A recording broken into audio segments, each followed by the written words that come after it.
What's good? What's good? What's good, fans? Thank you guys for tuning in to week 289 of the Voice of the Fans podcast.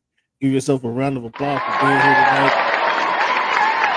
We got a lot to get into, man. We got some boxing announcements, some surprising boxing announcements, Cleveland, surprising boxing outcomes that we must talk about. Obviously, we're in the middle of the NBA playoffs, so some teams are winless. Some teams, as typical, play with their food and end up losing a game they have no business losing. And other teams are right about where they would be. On my projections, playoff projections, we're going to discuss that as well. And tomorrow night we got the NFL draft, Cleveland. Are you excited to see what your Seahawks are going to do with their new staff and how they're going to maneuver? No, because I know what they should do. It's pretty clear. So. Gino, they're gonna get Gino some tools this season. Gino has plenty of tools. Yeah. Okay. I mean, you don't seem too happy about Gino. And once they get him another guard, another running back, and what Gino's prospects are for 2024 season. Gino has plenty of running backs. Well, I'm not so sure about that. But we're going to talk about the NFL draft, obviously, and I mean, what the Miami Dolphins. Could the Miami Dolphins be taking a quarterback at number 21? That's a question that we're going to have to talk about, and we're going to have the perfect guy to talk to address these issues, Mr. Tyler Dragon of USA Today fans. But before we get into all that, you know how we start the show. We start the show with the montage of what the show has been through. So we get the show started like this, and when we come back, we're going to play our numbers game. We obviously have This Week in History segment, and then we end the show with a quote, unlike many other podcasts. The podcasts don't do that, Cleveland. Most podcasts don't educate you and give you inspirational encouragement throughout the week, and we end the show just like that. But before we do, we want to get the show started like this.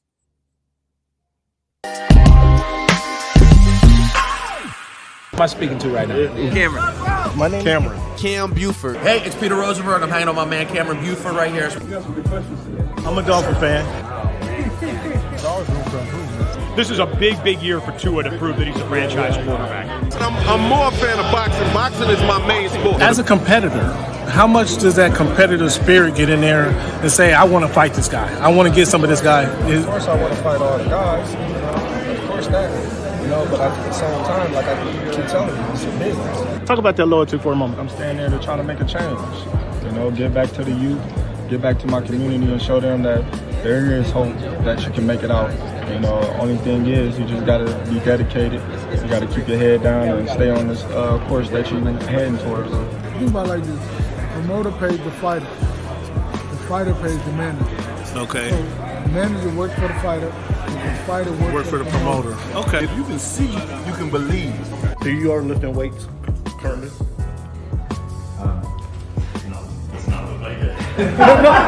When he said it's easier to score in the NBA versus Europe, did you agree with them? To me, it's easy to score all over the world. On your team, is ball number, is that number 2 option or your number 3 option? On Kenny's team, 30 nights a year, he's my number 1 option. 30 nights. Can I finish? Right now? Do you want me to speak or do you want to conduct the interview and answer for me? What do you Which think, one? What do you think about these upcoming? Okay. Like I was saying before. Well, every game's a new game, so each one's a different experience, different defense, different players, different game plan. So. Aaron, what has the game of baseball taught you? One of the biggest things is being humble. Can you give a message to the kids to kind of persevere through the false teachings they may be giving? Patience. Okay. Patience.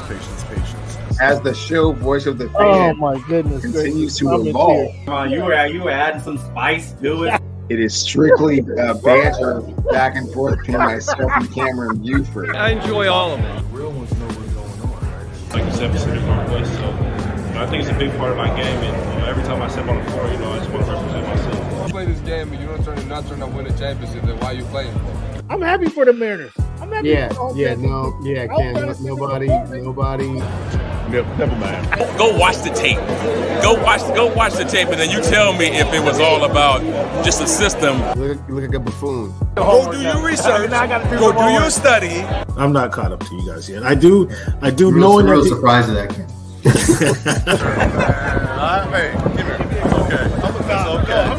It's okay. Oh, this guy. That's what's good in sports, man. It's the big Snoop Dogg, man. That's what's good in sports. Hey, man, thanks for making our voice your choice. You know how we do. What do you know? Hey, fans, some of those clips are so hysterical to me.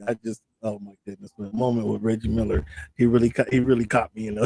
He really caught me. That was hysterical. Cleveland, we're gonna have some Bill Belichick news. That might. I want to see how this hits Cleveland. I want to see how this hits Cleveland, and we gotta get into a Bill Belichick conversation later on in the show. And fans, what do you know? We're even gonna have a Mariners Minute. First time in the Major League Baseball season, we're gonna have a Mariners Minute tonight. It is. Believe it or not, we're gonna have a Mariners Minute tonight, fans. First time in all of baseball season. So again, I like the Mariners. I like the Mariners. I want to give the Mariners some love. We're gonna have a moment to give the Seattle Mariners some love tonight. Cleveland, how you feel about that? Yeah, we'll have to see the tone of what you're talking about and how that goes. But I know that you're just being facetious, so that's fine. What are you talking about? I'm a Mariner. I'm from Seattle. I ran the streets of 206. I was down at I went to the Kingdom. Well, I have been to the T-Mobile Park as well. But that was more so to look at the views and look outside the stadium because I wasn't paying attention to the crap that was going on the field because it wasn't Garfield High School. It wasn't Franklin, Roosevelt, Blanchette. It wasn't Rainier Beach. It wasn't none of those schools playing, actually, performing on the field. So the crap on that field I wasn't paying no attention to. Nonetheless, Cleveland, thank you guys again for tuning in to the Voice of the Fans podcast. Let's give – you know what? We got to give a shout out to Cleveland for getting his technical difficulties corrected. Thank you, Cleveland. Welcome to the show, big guy. How's everything going with you this week? Not too bad, Cam. So far so good, and just enjoying these NBA playoffs, and rolling, ready. I'm excited for the show. Ooh, you want to jump right into the NBA playoffs, huh? As a Laker fan, I thought you'd be trying to duck that conversation, but here this is the Voice of the Fans podcast, and we got to talk. The real's the real. We gotta get into it, Cleveland. It is April 24th, 2024. Fans, thank you guys for tuning in to week 289 of the Voice of the Fans podcast. As I mentioned, we're going to talk NBA playoffs. We're going to talk the NFL draft. We're going to talk about some boxing. We're going to give you this week in history, fans. But we start each and every week, Cleveland, with our numbers game. When you think of the number 24, Cleveland, who wore that number the best, or who can hear my first? Cam, up here in the 206, there's been so many great athletes to wear the 24, from, Dennis Johnson to Ken Griffey Jr. to Marshawn Lynch, Beast Mode. Who comes to mind first would be Ken Griffey Jr., who were the best. It's a tie, Cam. It's a tie between Barry Lamar Bonds and Kobe Bean Bryant. How many rings did Barry have? Barry has no rings. How is that a tie then? He's a seven-time MVP of the league. The most home runs in the history of fans, the hypocrisy started within the first 10 minutes of the podcast. Within Cleveland's first 2 minutes of the Cleveland talking, the hypocrisy already kicked in. And you'll know what I'm talking about here in a little bit. But he says Barry Lamar Bonds with 0 rings, I might ask. That's very key to point out. That Lamar Bonds has 0 rings. That's very key to point out. Kobe Bryant, he says it's a tie between Kobe Bryant, the 5-time NBA champion, and somebody with 0 rings. He's only got 2 with the 24 on, though. Let's be clear. Okay. How many more than Barry Lamar Bonds is that? That would be 2 more. Okay. All right. But he does have 5 rings, so right. If we look at the trophy case at the Mamba Academy, how many rings are in the trophy case? There's 5 of those in there. Okay. When you think of the number 89, fans, Who do you think of, fans? Hit us up in the chat. When you think of number 89, who comes to your mind first, or who wore that jersey number the best? For me, Cam, once again up here in the 206, there's been some great receivers, Brian Blades, Doug Baldwin, to wear the 89, but who wore it the best? You put Doug Baldwin and Brian Blades category? Oh my goodness. Okay. I'm sorry to cut you off. Doug Baldwin with Brian Blades. Okay. But who wore it the best is probably Steve Smith. Mark Bavaro, Mike Ditka, any of those guys come to your mind? Iron Mike is cool, but I think Steve Smith probably wore it a little bit better. League MVP.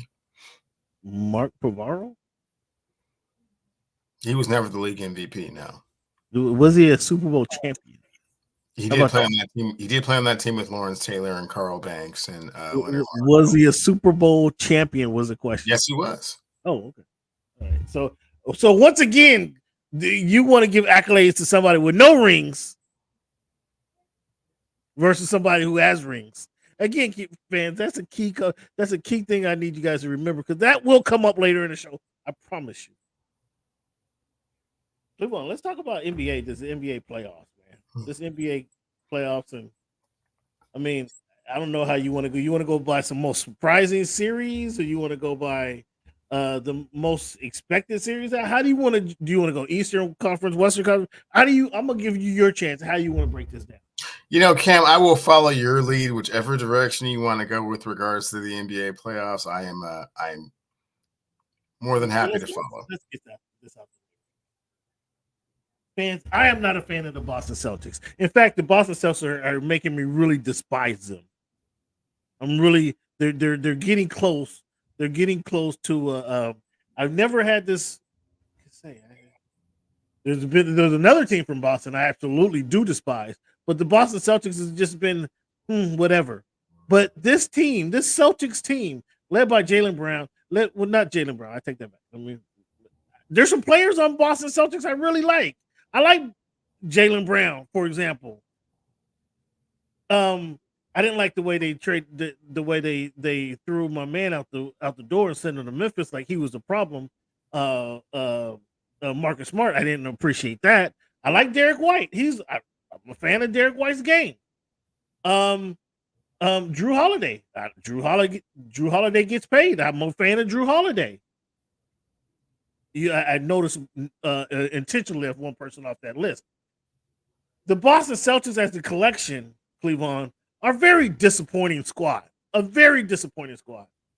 Happy Wednesday, everybody. Happy Wednesday to you specifically. Wednesday, Dan. The Boston Celtics are a very frustrating, disappointing squad, Cleveland. Because I refuse to believe in them. I refuse to believe that they're championship caliber. And they showed it tonight by losing to the Miami Heat, Cleveland. How did the Boston Celtics beat them by 30 and then lose the very next night? How does that happen, Cleveland? Help me out. It's unexplainable, Cam. And there's going to be some people that are going to have their heads rolling after this. I mean, you can't lose to the Miami Heat at home without their best player. It's unforgivable. It's unexplainable. And the very same thing happened last year, except for this is in the first round. So, yeah, this is embarrassing for the Boston Celtics. I mean, can you imagine if Boston it just should not happen. As you mentioned, Jimmy Butler is I think he watched the game from 112, prime 112 down on South Beach. I'm at a loss for words, fans. I'm at a loss for words, and I think it's truly embarrassing. Is it coaching, Cleveland? You want to tell me it doesn't matter. You want to tell me coaching doesn't matter. You love to point that out. Is it coaching? Does Boston have that dude on there? And we're going to get to that Duke reference later, a little later, Cleveland. Does Boston have that dude on the team? These guys just they just irk me, the Boston Celtics. It appears that they don't have that dude, Cam. They have a candidate that's like auditioning to be that dude, but if you lose game 2 at home to a team without their best player, really has a bunch of role players on their team, less Bam Adebayo. I mean, that's cool. He's very versatile and, made the Olympic team. Congratulations. But certainly not a player that should be carrying your team to a victory on the road in the playoffs. Well, tonight it was Tyler Hero, Cleveland. Tyler Hero. Oh, well, he finally found his stroke. I mean, he's been shooting it enough. Eventually it started going in, so good for him. I'm not taking anything away from the Miami Heat. They're tough, gritty, in your face, man. They're not going away, and they take this all very seriously. And clearly the Boston Celtics do not. They read their own press clippings, and they stop far too often, and the playoffs is not a place to do that. And you thought it was you thought I was being too hard on them. I was being too harsh on them. Even dating back to last year's playoff when they lost 2 games to the Atlanta Hawks in the first round of the playoffs. It just I'm stopped. I'm today, August 24, 2024. I'm no longer talking about the Boston Celtics. Here's the edict, Cleveland. They have to be in NBA Finals for me to discuss the Boston Celtics, unless something just out of the ordinary happens that's news or noteworthy. I refuse to mention the Boston Celtics on my podcast. Cleveland, can you understand what I'm saying? No, and I understand where you're coming from with that. I mean, they continue to build themselves up just to fail at crucial moments and crucial times and make things far more difficult than they need to be. And until they do something extraordinary, like you say, like make the NBA Finals, it's just be old news. And there's going to be some serious changes to be made over there. I mean, they've already committed, $82 million a year to Jaylen Brown and Drew Holiday, and neither one of those players are supposed to even be their best player. So, I mean, if they lose in the first round, it means this, this formula doesn't work. So what are you going to do? Enough of the Boston Celtics. Let's move on to a couple other teams in the Northeast.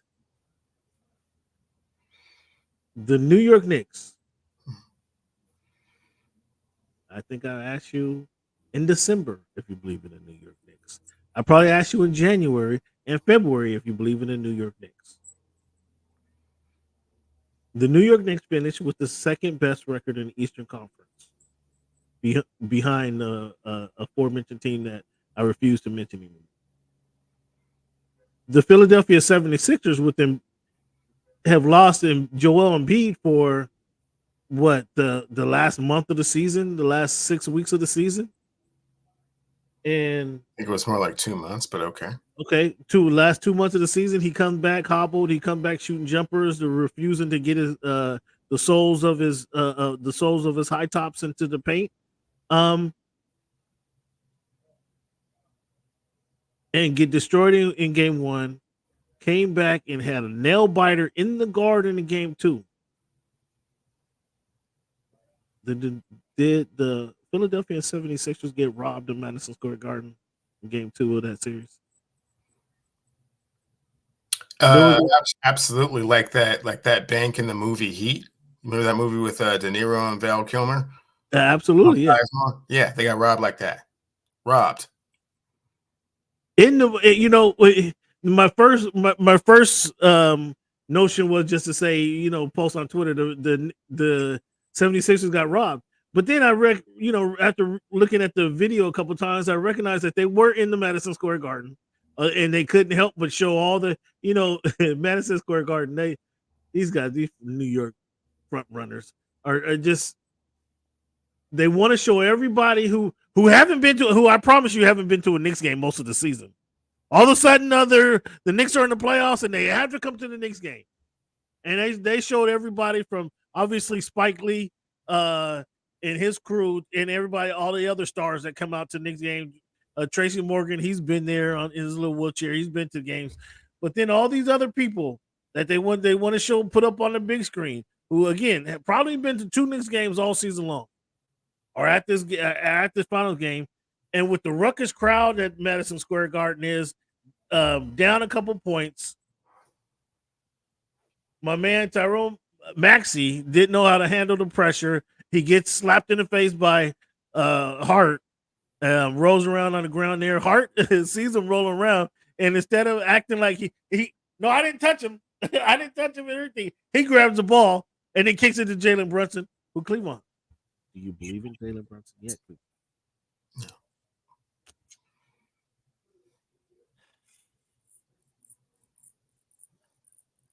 Jalen Brunson shoots the 3, goes down by puts the team down by 2. That's when the foul happened. And then all of a sudden, see, Cleveland, you wouldn't know this, but the Los Angeles Clippers, they signed Mason Plumlee, Daniel Tice over the last couple of years. But they had Hartenstein on their team 2 seasons ago. Who, you know what I think about Ivica Zubac. You know what I think about Ivica Zubac. You already know that. When Hartenstein was on that squad, I was of the notion that Hartenstein was edging for Ivica Zubac's job. Now, I don't know if they got rid of Hartenstein because didn't re-sign him because they didn't want Zubac to feel some kind of way. But Hartenstein, the way he was playing with the Los Angeles Clippers, he was vying for a starting position on that squad. And then they didn't re-sign him in the offseason. I think it was 2 off seasons ago they didn't re-sign him. And then he goes to sign plays with the Knicks. So I know what he's capable of. I say all that to say I know what Hartenstein is capable of. That hustle that Cleveland you don't like to talk about, that you don't want to give any credence to, which again, fans, we're going to have that. That's a very important topic that's going to come up later in the show.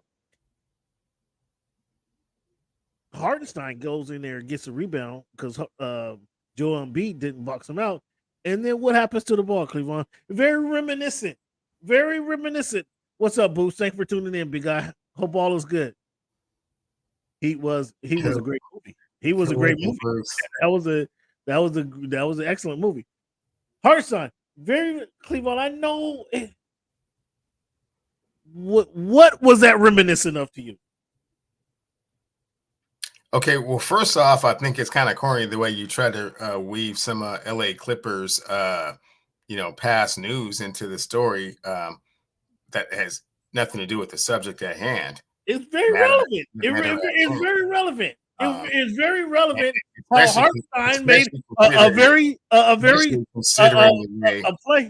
Especially considering the way that you have already jumped off the Los Angeles Clippers bandwagon, not even revoked your season tickets to the Intuit Dome. From what I hear, what on the street is.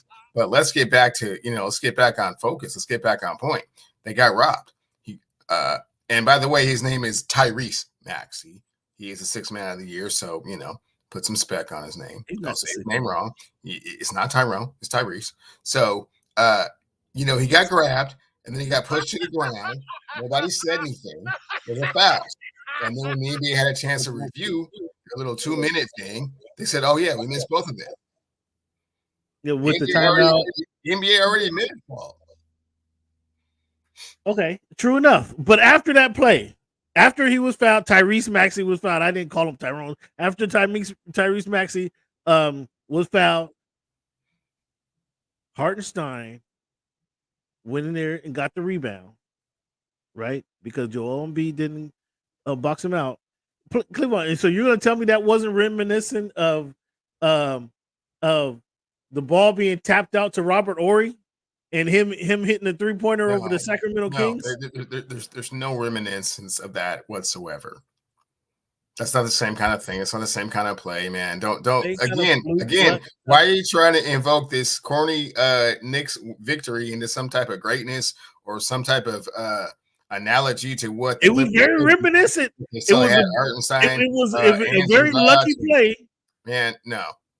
It was a very lucky play. Everybody said they got robbed. The league even said they robbed them. So there's no need to keep going round and round about this. It was a lucky victory. It's well known now. Years later, it's well known now that the Sacramento Kings were robbed by the Lakers because they had a ref cheating.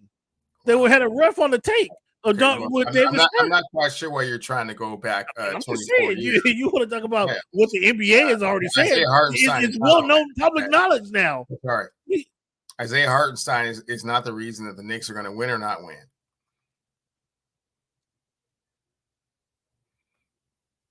the Sixers bounce back from that situation? They go home, they win 2 games, and it's 2-2 going back to the Garden. Whoa, they win 2 games in Philly? Yes, they do.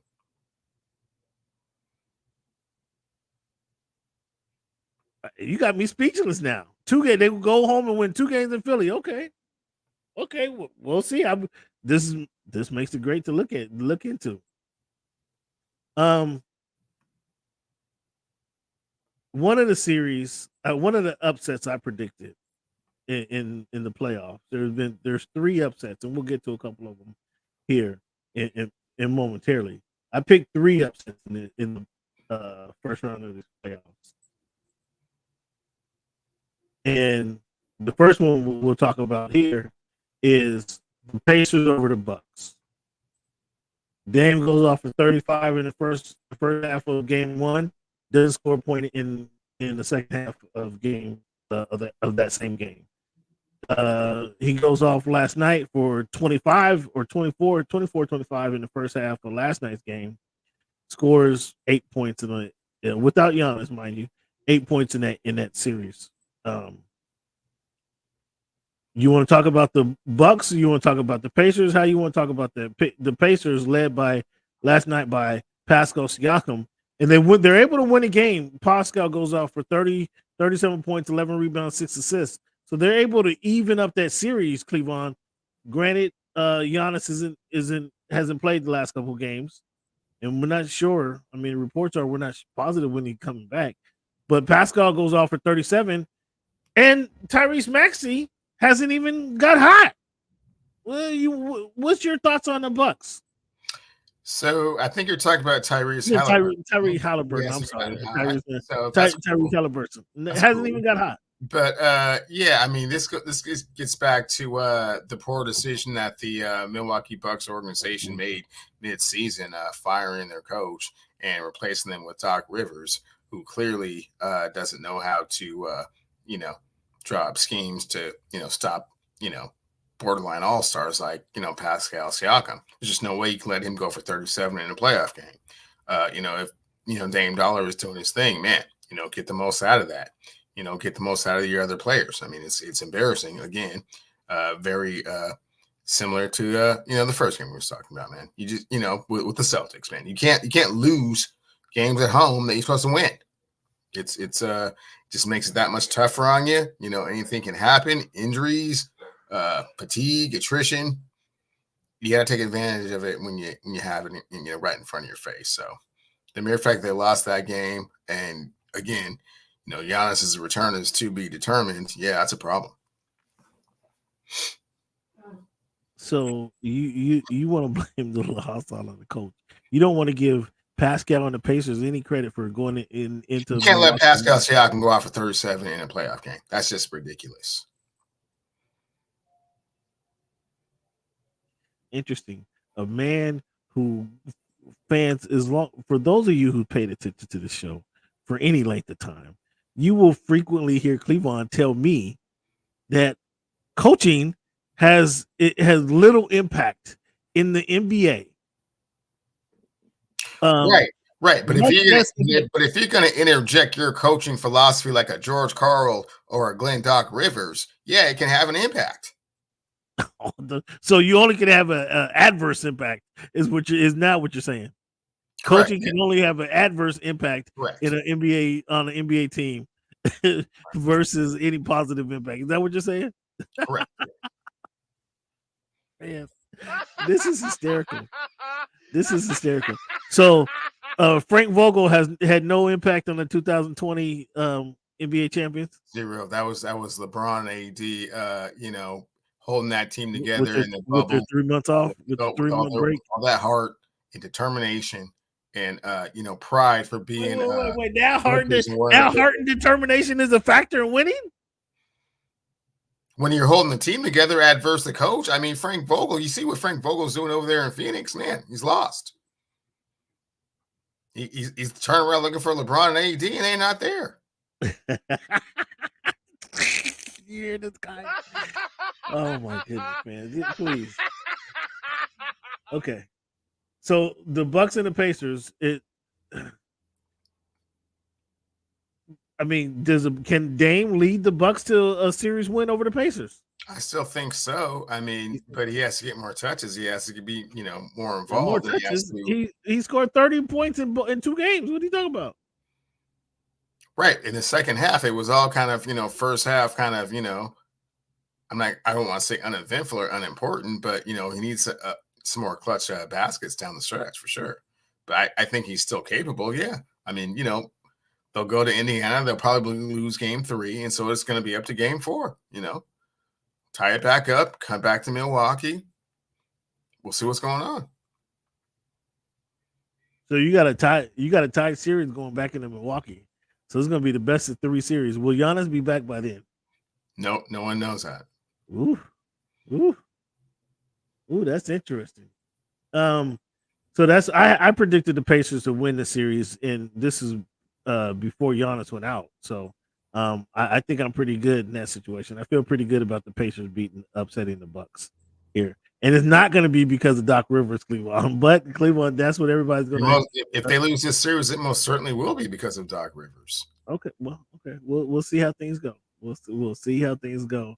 And we'll see how these basketball gods or what's your terminology for them? Immortal gods and very good players. I mean, we'll kind of break that down later. I want to know where Dame fits into your little category as well. So keep that in the back of your head. I predicted the Orlando Magic were going to beat the Cavaliers, and what I'm seeing in this series is the Magic aren't playoff ready. I mean, that's how I see it.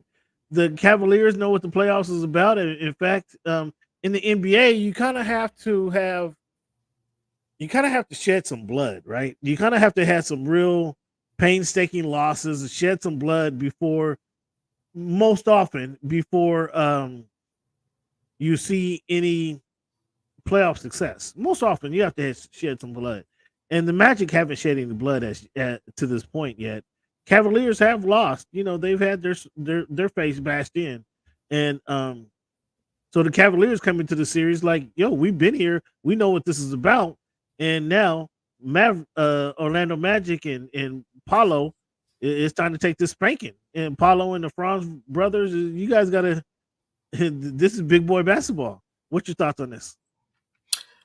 So far, they were like they're just happy to be there and a little overwhelmed by the moment. And when they turn around and look at each other, everybody's in the same boat. Yeah, never been here before. Happy to be here. Can't believe we're here. Man, those guys are playing hard. Like, how do we match their intensity? How do we match their execution? And so far, they have no answers. All that stuff that had been working in the regular season isn't working anymore. And so they took those 2 L's on the road. They can take it back home and hope they can get some, enthusiasm from the crowd, which will give them, somewhat of an advantage. But hey, man, they look, like you're saying, they look a little out of sorts, and no one really to right the ship or kind of, send them on the course for victory. So, perhaps I kind of think the Cleveland Cavaliers understand the situation. They'll probably take care of business in game 3. The Magic will be very desperate to kind of save face in game 4. And then it comes back to Cleveland and they end it. I mean, if it ends up differently than that, it will just be because Orlando, rose to the challenge. But so far, it looks like a bunch of people in a locker room looking around at each other like, what do we do? And no one really has an answer. No one could. I can agree with that. And it appears as of this moment, I was completely wrong in the series.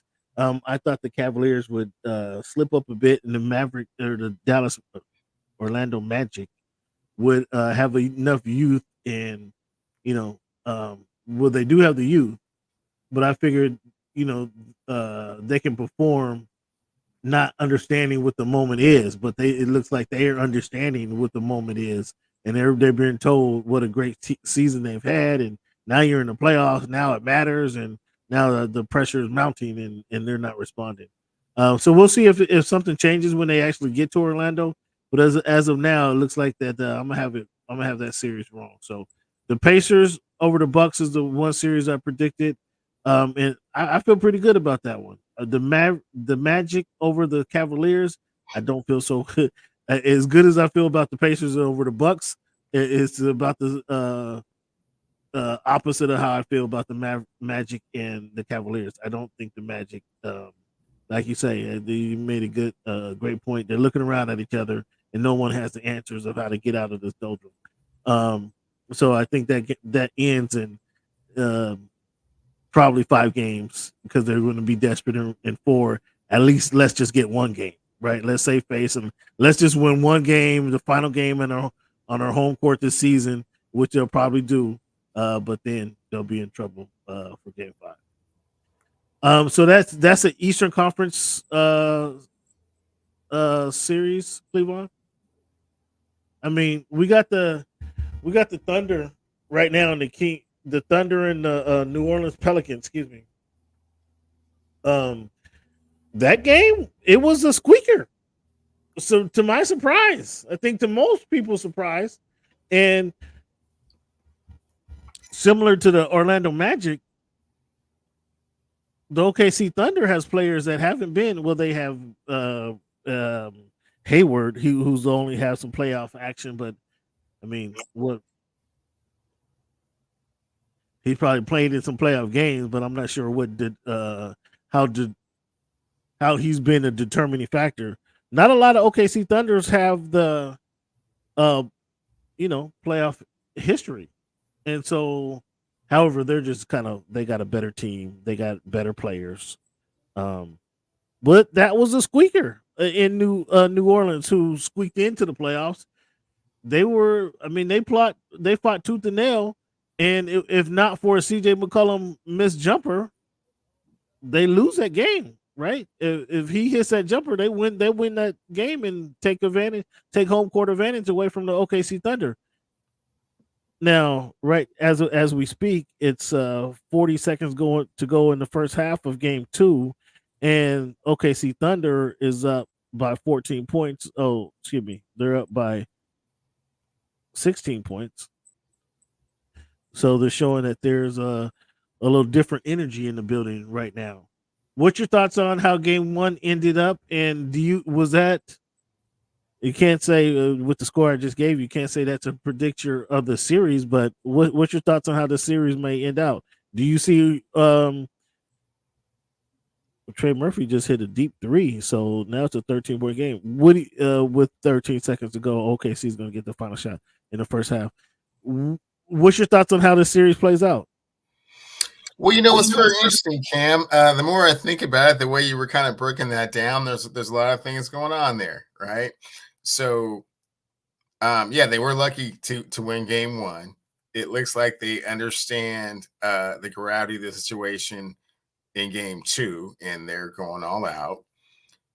I would not be surprised if they go to New Orleans and don't win 2. And don't lose 2. And have to come back for game 5 all tied up. That being said, now here's the caveat. New Orleans is usually one of those cities that when you get a professional NBA basketball franchise happen to be in New Orleans for too long, it'll kind of take its toll on you. But this team is younger and probably will not be susceptible to a lot of the traps that other NBA teams would be going to New Orleans, aka Giddey and Holmgren and SGA and Williams and Dort. They might not really just kind of fall into the gumbo hurricane trap, and they might just be locked in like, hey, we got some other things to take care of, some business. He said Pat O'Brien's is a hot spot down there. Not so much. They might just like, oh yeah, we're just gonna go to the hotel room and just stay here and watch film, and we don't really care what's going on in that French Quarter. So it could go the other way, but the way the first game went, I just really think that the Pelicans have enough to at least scare those guys. Maybe not win the series, outright, but I wouldn't be surprised if they put together 2 really good games at home. Wow, you think the Pelicans are going to scare them straight, huh? Scare OKC into their tapes into their tablets, huh? Scare them into focusing in. No. What I'm saying is that they're already be into their tablets, so maybe they won't fall victim to some of the traps that New Orleans could provide for other NBA teams. I don't see New Orleans, especially if they get Point Zion back. If they get Point Zion back, who went out with that, I still think Adam Silver called it, called down there, called the scorers table, and said that team in purple and gold need to win this series, and then all of a sudden Zion out with a fictitious thigh injury, hamstring injury that no one's seen, because Zion went up, sprang up, and leaped for the lay-in, came down, he looked good, and he just kind of stomped to the sideline. Like, that was weird. He didn't even stop at the sideline. He went straight to the locker room, and all of a sudden it's a hamstring pull. Well. I mean, he knows his own body, Cam. I think that he would have put out. Adam Silver. I mean, I didn't. Where has Adam Silver been? In fact, I haven't seen him on any sidelines, and they keep wanting to send all these reviews back to New York. I mean, to Adam Silver's desk. I mean, Adam, we got to talk about this. What happened in that call? Nonetheless, I don't see.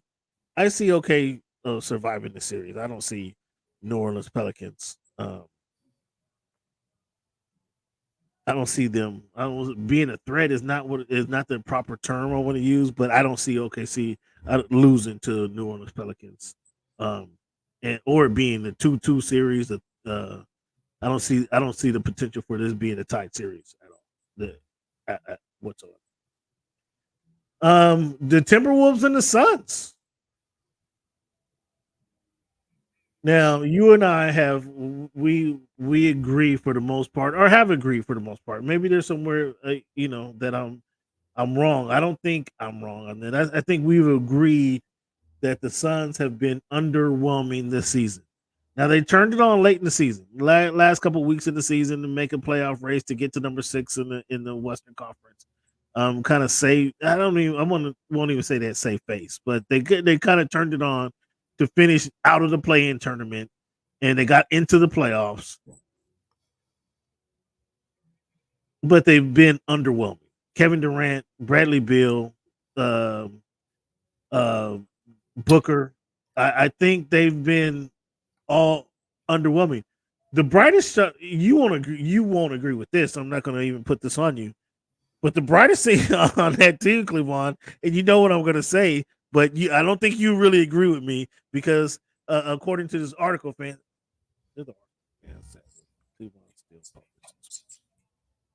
we're going to get to this article here in a moment. I know Cleveland is itching and chomping at the bit to get to this article, but there's an article Cleveland posted. It took some shots at me. I was kind of personally offended at this article, to be honest with you. But it's on the voiceofthefans.org website. And what's the name of the article, Cleveland? What it takes to win an NBA championship. It took some shots at me, fans. And all I do is work hard to bring you guys interesting, factful content week in and week out, whether it's boxing content, whether it's track and field discussion, the NFL, the NBA. I try to bring fans, you guys, some fresh content each and every week. But my co-host is taking shots at me in this article. I'm not exactly positive where that comes from, and I'm not going to let that get me down, because I can refute the shots that he was taking, fans. And we're going to have the discussion on this article. The article is irrefutable, so I can't wait to hear what type of holes you think you can poke in the theory. But please continue with what you were saying. I believe we were on Phoenix and Minnesota at present. The Timberwolves and who are up on the Phoenix Suns. And again, I was talking about how the trio, the big three. I even hesitant to call this a big three. The trio of Booker, Beal, and Kevin Durant has been underwhelming. But there's been one bright spot on that team, Cleveland. Cleveland, do you know what I'm saying? You have to know what I'm saying. Well, let's see if you can pull it out. Do you understand what's the bright spot? I've been talking about this since he was signed. Unfortunately, what's been the bright spot, Cleveland? Since you don't like all of a sudden Frank Vogel is a nobody on that team now. They don't the last coach to lead your team, the Lakers, to an NBA champion. Now he's a nobody, essentially. What's been the bright spot of the Phoenix Suns? Yeah, you're talking about Nurkic. I mean, he's been such a much more pleasant addition in the middle than DeAndre Ayton has been the last couple of years. His hustle and defense and rebounds. I like how you try to spin that. You know, absolutely, that's not who I'm talking about. That you absolutely know that is not who I'm referring to. Nurkic has been a very positive light in otherwise a very dark corner for the Phoenix Suns. Exactly. Since he refuses to say it, I'm gonna say it right now. Grayson Allen has been a bright spot for that team. I told you that when they signed him. I told you that throughout the year, and now that he's gone, because he had the injury, he left the last game midway through the fourth, I think, with the ankle injury. Cleveland absolutely refuses to acknowledge anything Grayson Allen brings to the court. Absolutely refuses to acknowledge anything. A defensive guy who was one of the league's best 3-point shooters this season, and another guy other than Bill, Durant, and Booker that can put the ball in the basket. Cleveland refuses to acknowledge that, and I just wanted to point that out. And he gave me use of Nurkic. Come on.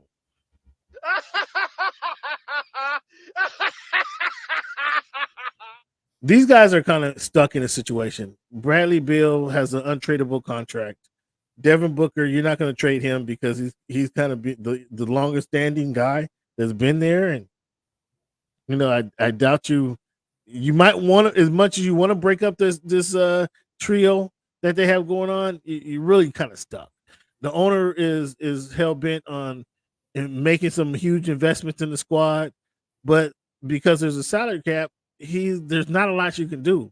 I mean, you can offer Booker up, or you can tell Booker, let us renegotiate your contract. But why would why would Bradley Beal do that? They're kind of in a tough situation. I mean, they're kind of in a tough situation, and the collective is going to have to get better before the team is able to make any moves. With all that being said, Cleveland, the Minnesota Timberwolves. I don't recall if you said you believe in the Minnesota Timberwolves or not, but I didn't believe in the Minnesota Timberwolves to the point that they may actually be a factor in these NBA Western Conference Finals playoffs. What's your thoughts on this series and how this series is breaking down? No, I don't believe in them. They're taking advantage of some very poor coaching. Again, very similar to how Glenn Doc Rivers let Siakam go off for 37. How in the hell? I almost said a different word. How in the hell do you let Jaden McDaniels from Federal Way go off for 25, 27 points in a playoff game?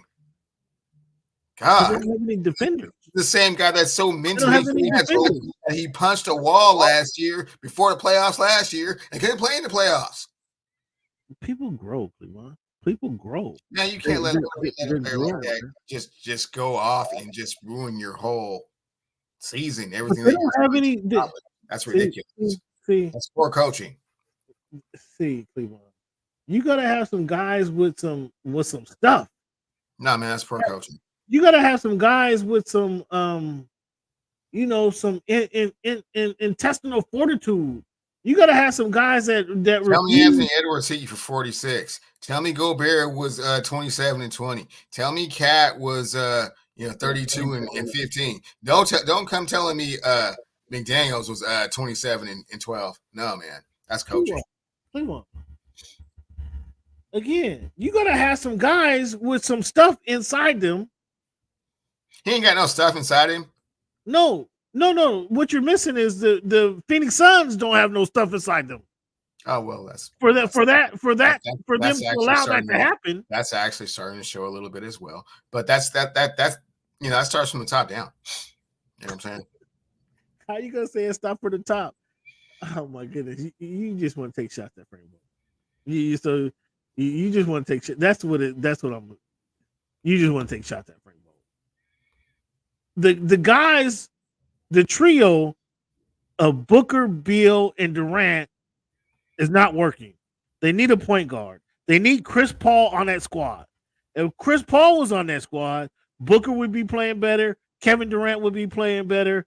Bradley Beal might even be playing better. But would Chris Paul even be playing? Would Chris Paul even be playing? I mean, that's a very big if. That's a good one. Providing he stays healthy, obviously. Okay, well they need a point guard. My point is they need a point guard and to run the engine. They need a point guard to get those guys the ball in their spaces, to identify who has a hot hand, to orchestrate the offense. They don't have that guy. Bill's not that dude. Devin Booker is not that dude. Kevin Durant, we know that. We've seen over the years, Kevin Durant needs somebody to get him the ball and for him to be successful. Tell me a team that Kevin Durant was on where he single-handedly dominated the squad. It hasn't happened since 2013 at least. When he won the MVP, 2014, 15, something like that. Even then, he needed Russell to get him the ball and help him, spark some fire, some fear in the opponents. That combination just isn't going to work. And whether they get, I can't even name. The reincarnation of Bobby Hurley to come back and run play point for them. I mean, they need a point guard. And anybody who says they don't need a point guard, this series should prove them wrong and help them understand that they actually do need somebody to run a point, because Booker can't do it effectively. That's not Kevin Durant's role. That's not Bradley Beal's role. Agree or disagree? No, a point guard would be extremely helpful. Someone to orchestrate the offense and get people in position where they can be most effective and executing their highest and best use as players. It hasn't happened. Let us not forget they haven't really played that many games together, so they don't really know where each other wants the ball. Other than they all want the ball because they're all ball dominant. So there's only one basketball. So yeah, it's been difficult to kind of get them into positions to be successful, and that's I don't want to say that's what a coach is for, but this coach is not very good at that. Taking shots at the coach, man, because they don't have the point guard is unfair. The coach didn't put the team. He's just coaching. The next series, Cleveland, I predicted you. I mean, you're gonna try to take shots at me, but again, fans coming into the NBA playoffs, I made my predictions. They're in paper. I voiced my predictions. One of the series I predicted the Pacers to beat the Bucks. That looks like it's happening. Another series I predicted the Magic to beat the Cavaliers. That's probably not going to happen. I also predicted Cleveland did too. He won't admit this, but Cleveland actually also picked the Mavericks to beat the Cavaliers. Wait, what? I'm sorry. What are you saying? You predicted the Magic to beat the Cavaliers. That was your upset that you saw in the playoffs before the playoffs. Are you changing your mind on that? You didn't. No, you didn't say that? Say that. I did say that. And the one series we actually agreed on, fans, was the Dallas Mavericks beating the Los Angeles Clippers. Now hold it right there, Cameron. Have you texted Ty Lue yet and told him how you feel about his team and his squad and their chances for winning this series? I'll see Ty Lue Friday in Dallas. Okay, are you going to say? Can you for the show's sake, for the fans' sake, for my sake? Can you tell him to his face that you didn't think that they were going to win this series? And now that it's tied going on the road, what type of adjustments do you think you can make? Because it seems like you play better without Kawhi than you play with Kawhi. You didn't win the game when you came back. That's flat out. You have no answer for Luka or Kyrie. That's not true at all. I mean, but can you get footage of us, of you asking him that question, of you saying that? Something like this, Cam. Let me preface this real quick. Hey, Coach. This is Cam Buford from the Observer. I don't have you guys win this series when the series started out, and it's 1-1 right now. Do you think there's any adjustments that you can make going forward for the Clippers to win this series? I mean, I can email that to you in question form so that you can ask me for the fans. I won't be able to phrase. I can tell you now.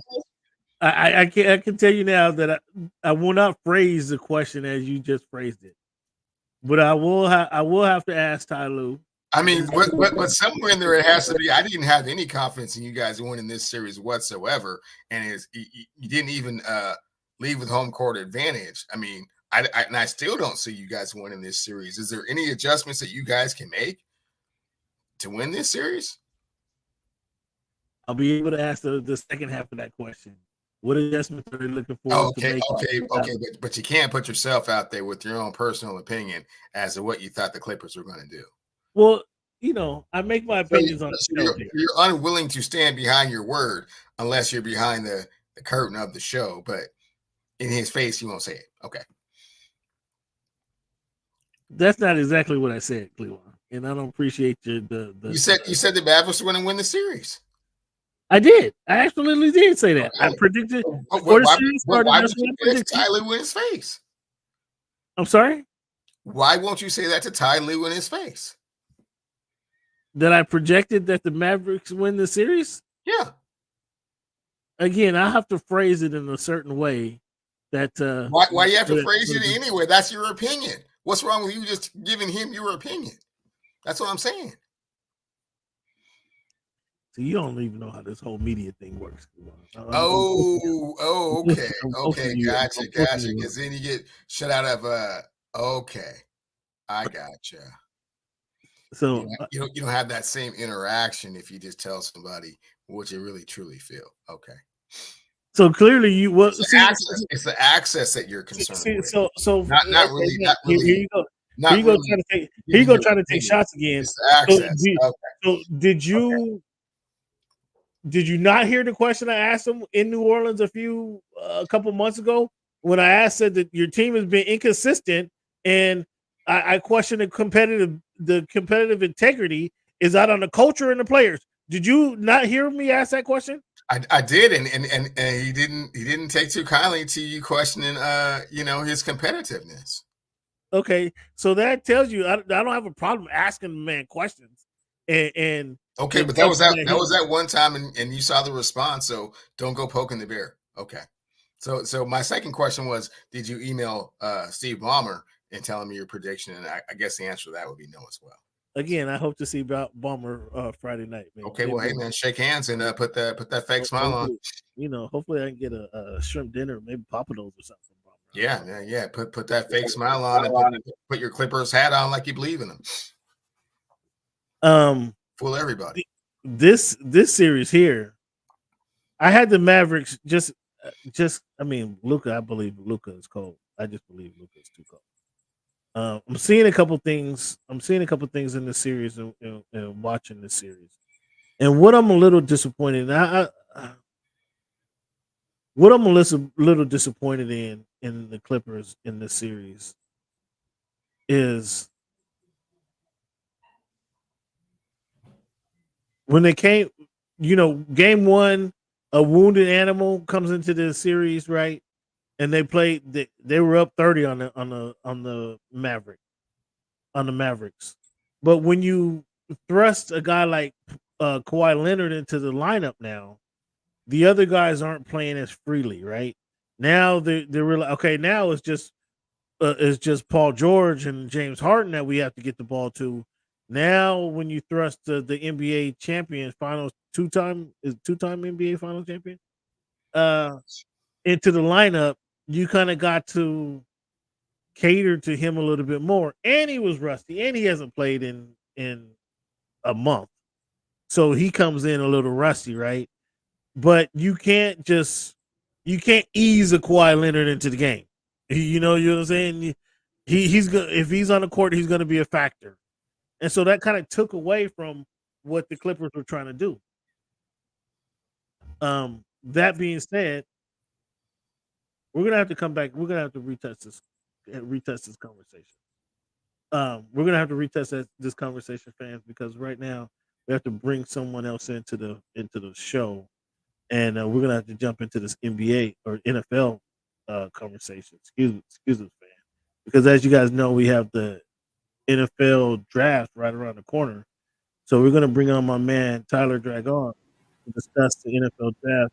Tyler, how you doing, Tyler? Give me a minute to kind of work this out. There we go. How you doing, Father? I'm doing good. Don't let me interrupt the conversation now. What were y'all talking about? Yeah, tell them all about it, Cam. We're discussing the NBA Finals, man. I don't want to get you off topic now. I don't want to get you off topic, Tyler, because I would like to touch your track and field mind a little bit more than actually your basketball mind, because I saw a tweet from you the other day talking about how the Lakers are playing so great and so glorious, and then within 20 minutes later, I mean, I don't know what happened to that. What happened to that take? How things changed so drastically. But what we were talking about was the Clippers and the Mavericks. I predicted the Mavericks to win this series, and I was talking about my frustration of the challenges I guess the Clippers have integrating Kawhi Leonard back into their lineup after he's been out for over a month, and how they're he's not a guy you can say, okay, we're going to play you, we're going to start somebody else and bring you off the bench. Like, you kind of have to put Kawhi in the game, right? He's a two-time NBA Finals champion, so you have to give him that respect that he's now part of this scheme and program. But he was rusty. There was a lot of rust there, right? And that allowed the Mavericks just kind of have their way with the Clippers last night. How did you see that? Did you watch that at all? I did watch the game, and Kawhi was certainly rusty. I just think the Clippers have a matchup problem with Luka as well. I mean, all teams do, but Luka really gets any shot he wants. It's just a matter if he makes or misses it. But I think that the Clippers are going to have a very difficult time trying to contain Luka, because he's one of the best offensive forces in the NBA.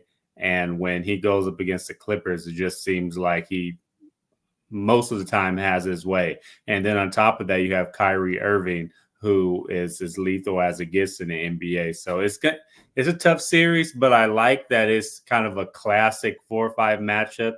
It's 1-1. It seems like it's going to be a competitive series, so I do like that. On side note, I don't like the shade from the Lakers from you over there. I mean, what are you talking about? It was some slight shade. What is that series? We haven't got into that now right away. But I mean, slight shade. Have the Lakers won a game? The Lakers haven't beat the Nuggets since since Obama was in office. It seems like so. I mean, what are we talking about? It's that. It's going to be a sweep this series. I mean, since you brought up the Lakers, I wasn't going to talk to you about the Lakers other than that tweet I saw. Do you blame? Is it possible? I mean, no blame or not. Is it possible for LeBron to defer to his teammates late in the game? It is possible. LeBron's done it before. LeBron's deferred to D Wade. LeBron's deferred to Kyrie Irving. LeBron's, deferred to Anthony Davis as well. It's possible. LeBron is 39, man. He ain't ego tripping like that. You don't think so? He's 39 years old. He's trying to win another chip before he retires. Well, I mean, that's not going to happen. But you don't think it could? It may not happen this year. The Lakers need another star. If it's not going to happen, you're a Laker hater. If it's not going to happen this year, you think it's going to happen next year?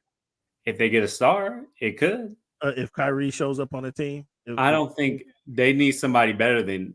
I won't say better than Kyrie, but someone who can play defense better and can create their own shot. So I mean, I'm sorry. What did T-Lo? See, I'll tell you this. Let me look this up. I'll tell you one of this. the better games that you can ask any guard to play. Any guard you can D'Lo had a better game, one of the better games you can ask any guard to play. And if that's not enough, with Anthony Davis and LeBron doing his thing, I mean, what do you expect? The difference between the Lakers and the Nuggets the last few years, because remember the Lakers beat the Nuggets in the bubble to win on their way to the championship. It was a championship. They won. Oh my goodness, Admit that it. was They COVID? won. I mean, that They was a won. lifetime ago. That No, was a lifetime. no, it wasn't a lifetime. Trust me, COVID's still around. I know we act like we forget about it, but it's still. But anyways, Anthony Davis was better than Jokic in the bubble. When he had 3 months off, when he had 3 months, No, but Anthony Davis was a better player then. When he had 3 months, a 3 month break to get ready for. But that year, Anthony Davis was a better player. Okay. Even the year after, you can argue Anthony Davis was a better player. The difference is Jokic has taken his game to a whole nother level, and he's better than Anthony Davis. Because remember, Anthony Davis and Dwight Howard, they gave Jokic all types of problems. Yeah, that and they had they had those two and how much have to bring JaVale McGee. Yeah, they can throw the three centers at Jokic then, and I'm not sure his game has grown light years apart. They just had three guys that can throw at Jokic to kind of neutralize him, and then again, AD can still. I think he's got a whole lot better since then. Okay, fair enough. But we don't have you on here to talk basketball. Actually, we got some basketball comment. I don't want to waste your time with that, Cleveland. Okay. I don't want to waste your time with that, Tyler. Tyler, we got the NFL draft tomorrow. Mm-hmm. I've been itching to ask you this question because we talked months ago, I think, and you were very adamant that you were not a fan of Jaden Daniels.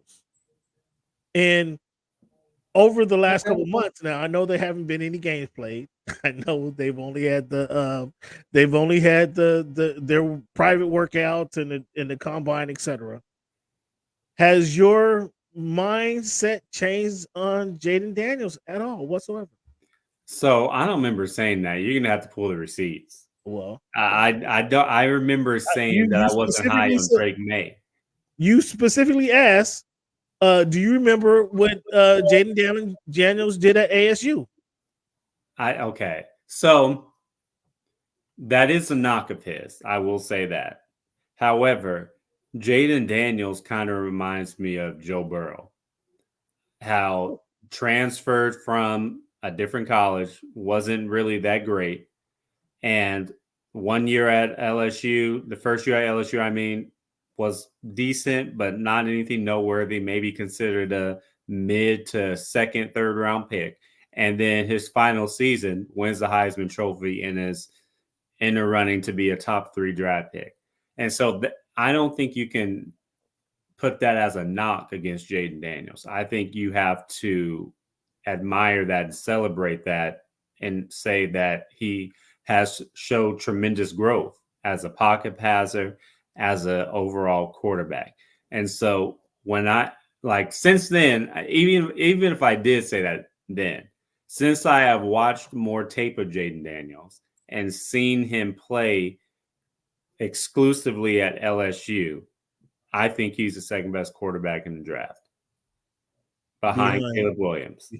And when I look at him, he's very accurate in intermediate to short throws, and he processes. He's a quick reader, and he throws with precision, and that is huge in the NFL. And if you can do that, you are going to most likely succeed.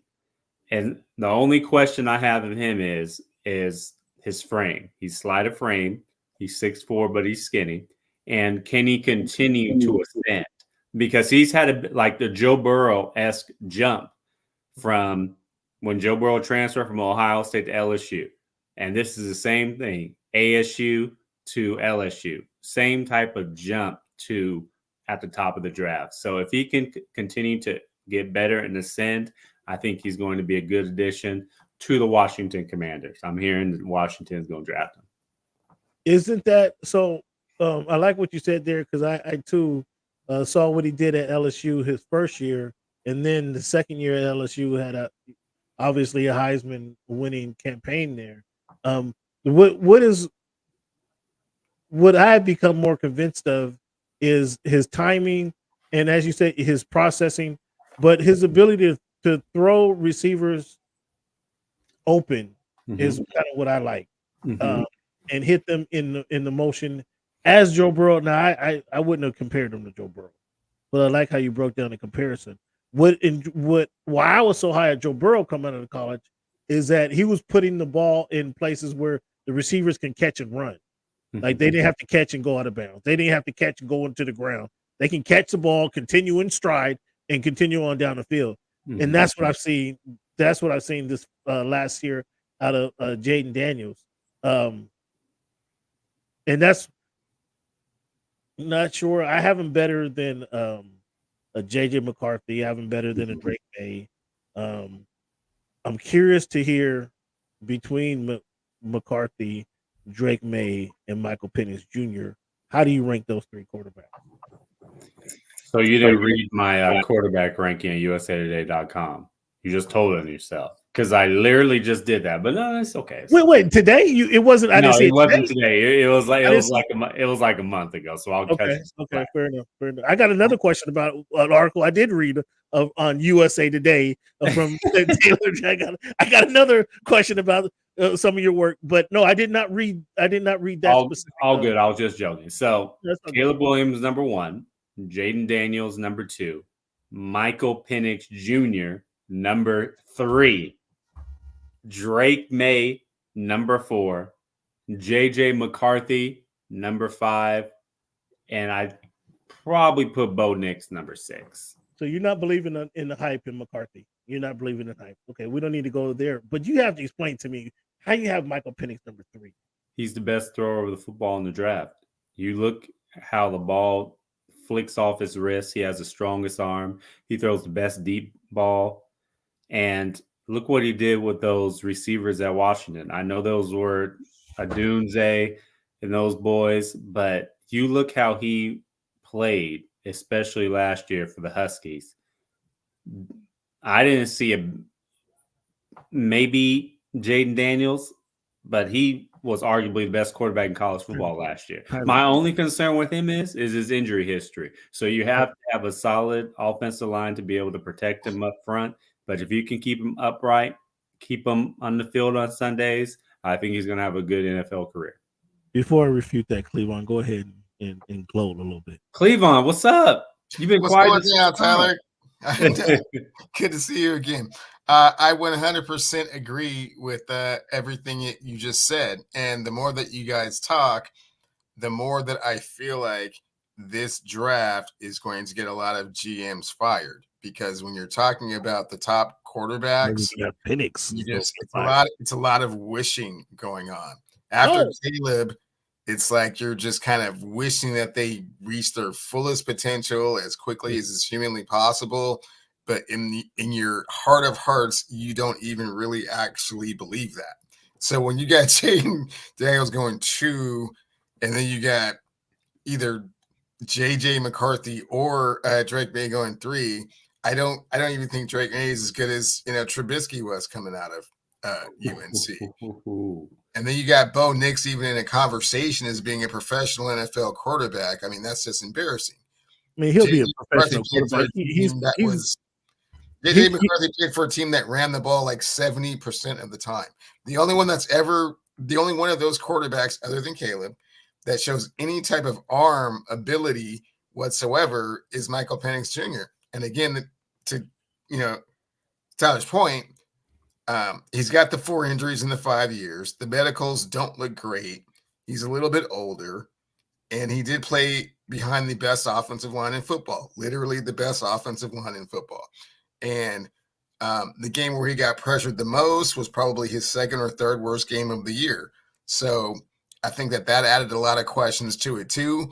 But if we're just talking about you can give him some time and some weapons, he's by far the best passer in the draft. But when you start reaching for those other quarterbacks, you're going to look back next year and you're going to have to answer some very tough questions because they're not going to get it done. So, Tyler, you want to refute that?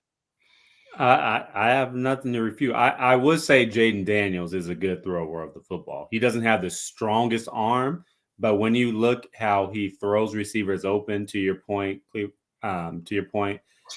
and you look how the way that he just reads defenses, I really do think that he's the second best quarterback in this draft, and then Michael Penix. So, Tyler, come on.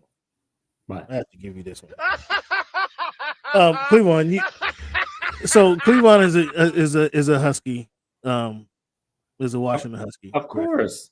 So we watched those games. We didn't watch them together. Obviously, we're in different parts of the country, but we watched and reviewed and talked about those games. Cleveland, you know how I feel about Penix. Penix lost the Heisman Trophy because he couldn't get it done on the field. He lost it. He was in the winner. He was in leading the race in the Heisman Trophy. Week most of the season, he lost it in the last 4 weeks of the year. Against the first game against Oregon, Cleveland, they played Oregon third game to the end of the season before they played. He beat Oregon. He played well enough to beat Oregon, by the way. They beat Oregon twice. Twice. They beat him by 2 points. So they beat him by 2 points in the first game. Down the stretch, he had some games where he didn't throw for as many yards and touchdowns. It wasn't about the yards. It wasn't about the yards. It was about him taking over the game. If you're a Heisman Trophy candidate, you take over games. Big number. If you're a Heisman Trophy candidate, you take over games. You got to take over every game. Most games, especially he did take over most games. I'm sorry. He did take over most games. He was the best player in the field most games. Against what? I'm just saying your words. When again, so I didn't watch. They didn't lose any games until the 15th game of the year. Okay, so when it counted, then he didn't win the games when it counted. Michigan was. He won 14 of the 15 games he started this year. Cleveland, I pointed this out each week as it happened, as the Heisman Trophy was slipping away from him because of his bad performance. Okay, he showed to me that he couldn't get it done, and you guys mentioned how he had the receiving core. Couldn't get what done, Cameron? That he couldn't win because he didn't lose any games. Absolutely, yes, he couldn't win the game himself. And if he has the best receivers that college football had to buy, because he had a trio there. It wasn't just a doomsday. It was Polk and who was the other guy? With those guys, he was having challenges beating the Pac-12 teams. He beat Oregon. He beat Oregon twice. Yes, but the first time he beat him was by 2 points. Come on. And it was some of that was offensive coaching. Some of that was his offensive coordinator was making some stupid calls. Yeah, a lot of that is just college football, Cameron, and how college football shakes out. And I don't know how much you really actually watched, Daniel, but quite a few of those games, a majority of his huge statistics came in like 3 or 4 games against teams that are not very good. When you say Cleveland, you made a very good point that this draft is going to get a lot of GMs fired. I think drafting Michael Penix Jr. in the first round is going to get somebody fired. That's what I would have to say in response to.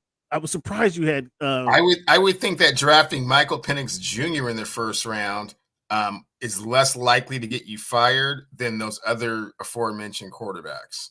Well, I can't. If you start telling me Drake May is the third quarterback coming off. That's not what I said. That's not at all what I said. You're telling me JJ McCarthy is coming off in the top 10. That's not what I said. Don't put words in my mouth because that's not what I said. But drafting Penix somewhere in the first round is going to get you fired. But I didn't want to make this all about Penix. Going back to the articles that you did read, Trey Hendrickson, why does he want out of Cincy? What's the urgency there to get out of Cincy? He wants a long-term contract. He does have another year left on his deal, and he's owed $15 million this season. But he wants long-term assurance in Cincinnati. His deal runs out in 2025. It's similar to T. Higgins with the Bengals. T. Higgins does not want to play under the franchise tag. He requested a trade in March. However, the Bengals are unlikely to acquiesce to either of their trade requests. The Bengals aren't of the business in trading their best players. I think that's a direct quote from Duke Tobin before. So I really don't think that it is going to happen for them. And if I had to make an educated guess, this is probably T. Higgins' last year in Cincinnati. He'll play under that contract. He'll be disgruntled a little bit. When it comes to Trey Hendrickson, he'll stay as well. Maybe the Bengals ship him off after this season, but I see them both playing in Cincinnati at least for 2024. So this is a make it or break it season for the Bengals then. Yeah. I mean, they've already lost some talent. You look, Joe Mixon plays for the Texans now. You look at DJ Reader. DJ Reader was one of their star defensive players, unheralded defensive tackle. He's with the Detroit Lions now. And you go back to the year before, Jesse Bates is one of the best safeties in all of football. He's with the Atlanta Falcons now. Tyler Boyd, he's still a free agent. So, I mean, this stuff happens. You got to pay Joe Burrow. You're going to end up having to pay Jamar Chase. And you lose some of your key players because you got to pay the big guns. Joe Burrow, Jamar Chase, those are the franchise pieces. So you got to pay those people, and sometimes you have casualties on the back end. You talked about the quarterbacks that I want to get that out there because I found that pretty interesting why teams are trying to get out of there. If it's just a contract situation with Trey Hendrickson, would he be is there another place that he's looking, or would he be willing to do a hometown discount if they came at him correctly? He doesn't want to do a hometown discount. You have to look at it that, I mean, based on his production, you can say he might be underpaid. I mean, he's due to make $15 million next season. I mean, premier defensive ends, 20 plus sometimes. I mean, he had 17 and a half sacks last year. So you can make a case that he deserves money. But in the Bengals case, they can't pay everybody. Right. Yeah. Especially when Joe Burrow's the highest paid player in the NFL as in terms of annual average. So yeah, I find that interesting. Now, obviously, this is a heavy wide receiver group coming into the league here, and so replacing T. Higgins, if they're going to do it, they're going to have to do it probably this year, right? I don't see the Bengals drafting a receiver. I think they draft 18. I kind of see them drafting, addressing their defensive line or maybe even their offensive line. I can see defensive tackle, offensive tackle. Not even second or third round? Oh, yeah. For sure, they'll draft a receiver, but I thought specifically the first round, I don't see the Bengals drafting a receiver. Yeah, I'd agree with that. But I think they're going to, if they foreseen they have Higgins for this season, that getting somebody else to fill in adequately, I think, was something they should focus on, probably in the second or third round. But what I was going to ask you about the receiving core, we have Marvin Harrison, Malik Neighbors, Rome Odunze. Now, Cleveland is under the belief that if Harrison was Donnie White, that he might not be talked about as much in this early in the draft. Do you agree with this? I don't agree with that. That's funny though. I mean, am I wrong? He's the most polished receiver in my opinion. The way he runs routes, the way he catches passes. He's not the fastest guy, but he runs routes crisp. He has sure hands, and he knows how to get open. He plays just like his daddy, and his daddy's a Hall of Famer. So I think he's a sure bet at wide receiver. Now, I do think it's close between him and Dunze and Neighbors.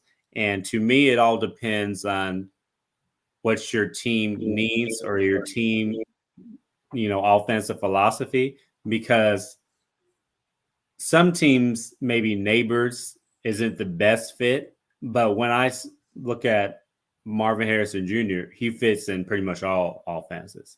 And some teams maybe a Doomsday isn't an ideal fit, but Marvin Harrison, he can play X and he can play Z. Probably not the slot, but he can play in that outside on both sides.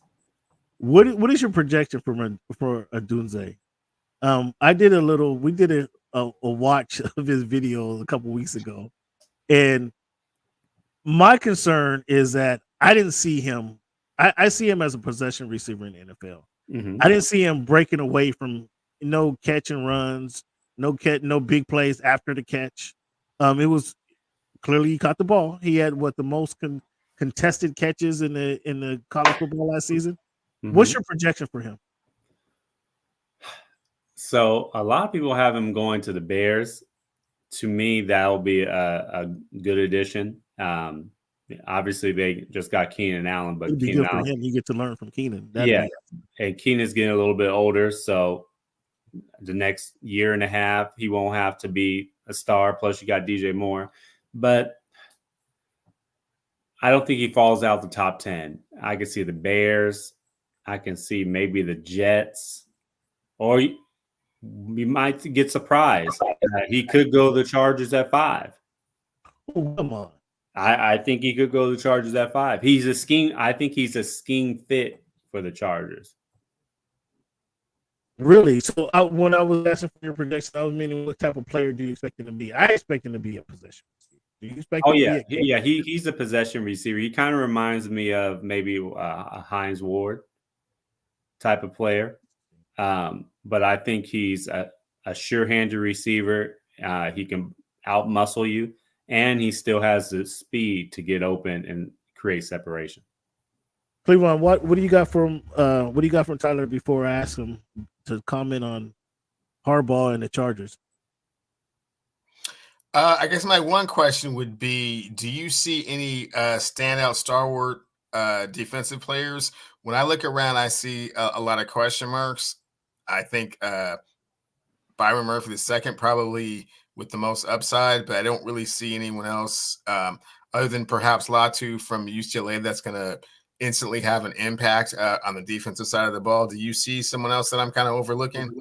So I do like the two you mentioned, but I also like Dallas Turner. I think he's going to be a really good NFL player. In my opinion, he's the best edge rusher in the draft. And then you have Latu. Both of them going to be immediate impact players as a pass rusher. And then Murphy as well.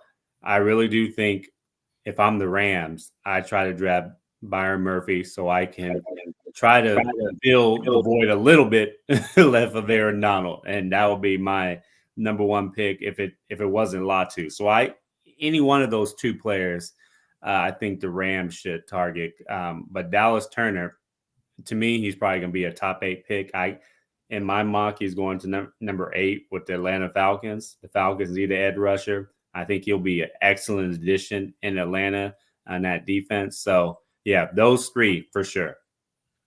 How is Latu's health? What is his health like? Does his health check out?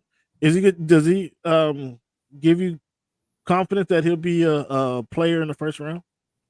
So it's kind of like that Michael Penix situation, but ironically, sadly, it's kind of worse because he was deemed like unhealthy to ever play football again. And then he transferred UCLA and UCLA cleared him. And then he hasn't really had to worry about his health ever since. So I'm sure teams have done their due diligence with their team doctors to check him out thoroughly, especially that neck, which pretty much was going to force him out of football for the rest of his career. And that will concern me because any given Sunday, a wrong hit, that neck can, go back to where it was before. Knock on wood. Hopefully it does not happen to him, but that would concern me. But when I look at his production on the field and his athletic ability, his ability to beat offensive tackles at a variety of different ways, he's the second best edge rusher in this draft. All right, before we let you go, man, thank you again for coming on. Give Tyler Dragon a round of applause. Let the people know where they can find you and see your work. Yeah, they can find me on X. I almost called it Twitter. I still slip up sometimes. X, I'm at at the Tyler Dragon on Twitter. And on USA Today, you can just search my name, Tyler Dragon, my author page. You'll see all my latest work on there as well. Thank you again. I appreciate having you on and spend some time with us. Of course. Would you give us, now you were in the house for real quick question. Has the Chargers moved into their new facility, or are they still down in Costa Mesa? They're still in Costa Mesa. I'll actually be there tomorrow for their the first round of their draft. First pick under the Harbaugh era. Speaking of the Harbaugh era, what's your read? What's your feeling of the Harbaugh era? Now, we can't really argue with his track record or what's he done as soon as he went to San Francisco, a couple years later there in the Super Bowl. Goes to Michigan. It took him a little longer to have the success there, but once he got his team built, I mean, obviously they win the national championship. So, what's your read on Harbaugh? Why? I guess the first question I want to ask is not only what is your read on Harbaugh, but why is he able to be so successful? And then what's your impression of him after you got a chance to be at his opening press conference? Okay, so that's a broad question, but I'll try to say this. So I love his coaching philosophy. Be physical, smash mouth, run the football, run-oriented offenses. However, I'm conflicted when it comes to the Chargers because to me, from the outside looking in and looking at what the Chargers have done, it seems like they're making a lot of subtractions with the passing game and a lot of additions to the running game. And so you have Justin Herbert as a quarterback, and he has one of the strongest arms in the league, one of the best quarterbacks in the league, and you're literally stripping him of all his top receivers, and you're bolstering the running game.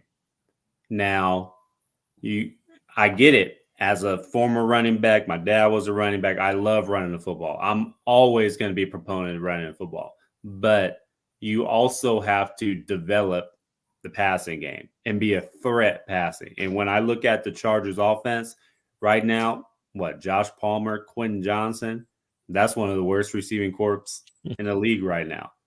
So if I'm the Chargers, I'm drafting a wide receiver. Now I'm hearing that they're probably going to go offensive tackle. I would not do that at all, especially with the top receivers on the board.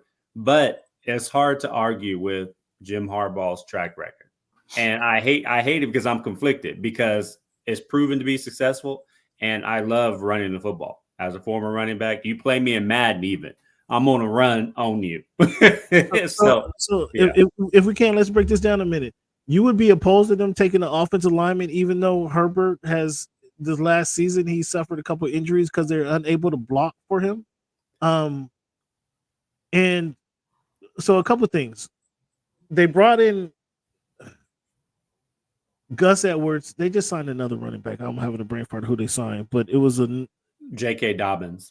Yeah, I was gonna say a non-factor, but they he's decent. If that's a big if, though. You're right. He hasn't been, and this is year 5 for him, the 5 or 6 for him. So Gus Edwards, I'm not mad at, and I think Gus would be excited because now he not going to have to share the backfield. He doesn't have to share the backfield with Kelly. That's not going to be he's going to share with J.K. Dobbins. Okay. J.K. started over Gus Edwards when he was healthy, so because he was drafted higher. He was the projection, the expectation he was going to be better than him. But since we've been in the league, he hasn't been. Yeah, Edwards, I think, is looking for an opportunity to be more than a short yardage back, and that's what I would picture it. I bet that's what he's thinking. You ask him that if you ever get the chance, because I bet he's salivating at the opportunity to be more than a short yardage back. However, I think I like Palmer. I like Josh Palmer. I like Josh Palmer. Is he the heir apparent to Keenan Allen and Michael Williams? No, but I like what he has put into the game. Johnston, I have an issue. and this leads another question: can you, if you can't catch, can you all of a sudden become? Can you give me an example of a receiver who had the rookie year he had, and then turn around and be not even a superstar, be a star receiver in the NFL? That's funny. If you can't catch, I mean, that was harsh. He had some challenges. He had some challenges. He did. For so sure. That's what that was. He was dropping easy balls, like easy balls in the flat. Balls that came to him in the flat, he was dropping them. Like that's one of those simple catch and run. We're just trying to get you the ball so you can run and use the athletic ability. He's dropping those balls. So I can't think of an example of a receiver that has come in and had the challenging rookie year, but then was able to turn around. I mean, I want to say Jerry Rice, but that's not fair. I think Devontae Adams had a challenging rookie year. I mean, he wasn't dropping balls like that, but he wasn't very productive his rookie year. I mean, Mike Williams wasn't productive at all his rookie. Wasn't he hurt his rookie year? Yeah. So, and so when he gets rid, I can understand that. I can understand passing on Mike Williams. He's making $20 million a year. He's only been playing half a year for the last 3 years. I can see that. Keenan Allen is a different question. Yeah, I think that speaks to the locker room. But then he's trying to change that locker room. So I don't know how that's conflicting, in my opinion, because now you have a veteran like him who comes and works hard every single day, and you're saying, Keenan, we need that money back, bro. Yeah,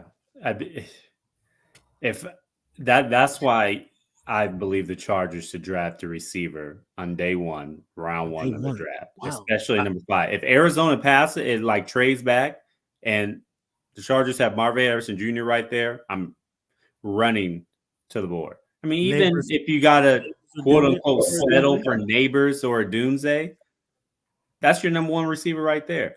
But yeah, when I look at Keenan Allen, so I get why the Chargers did it, but it's still a gamble because Keenan Allen, when you look at him, like not last season, but the year before last, he had lost a step and it was obvious.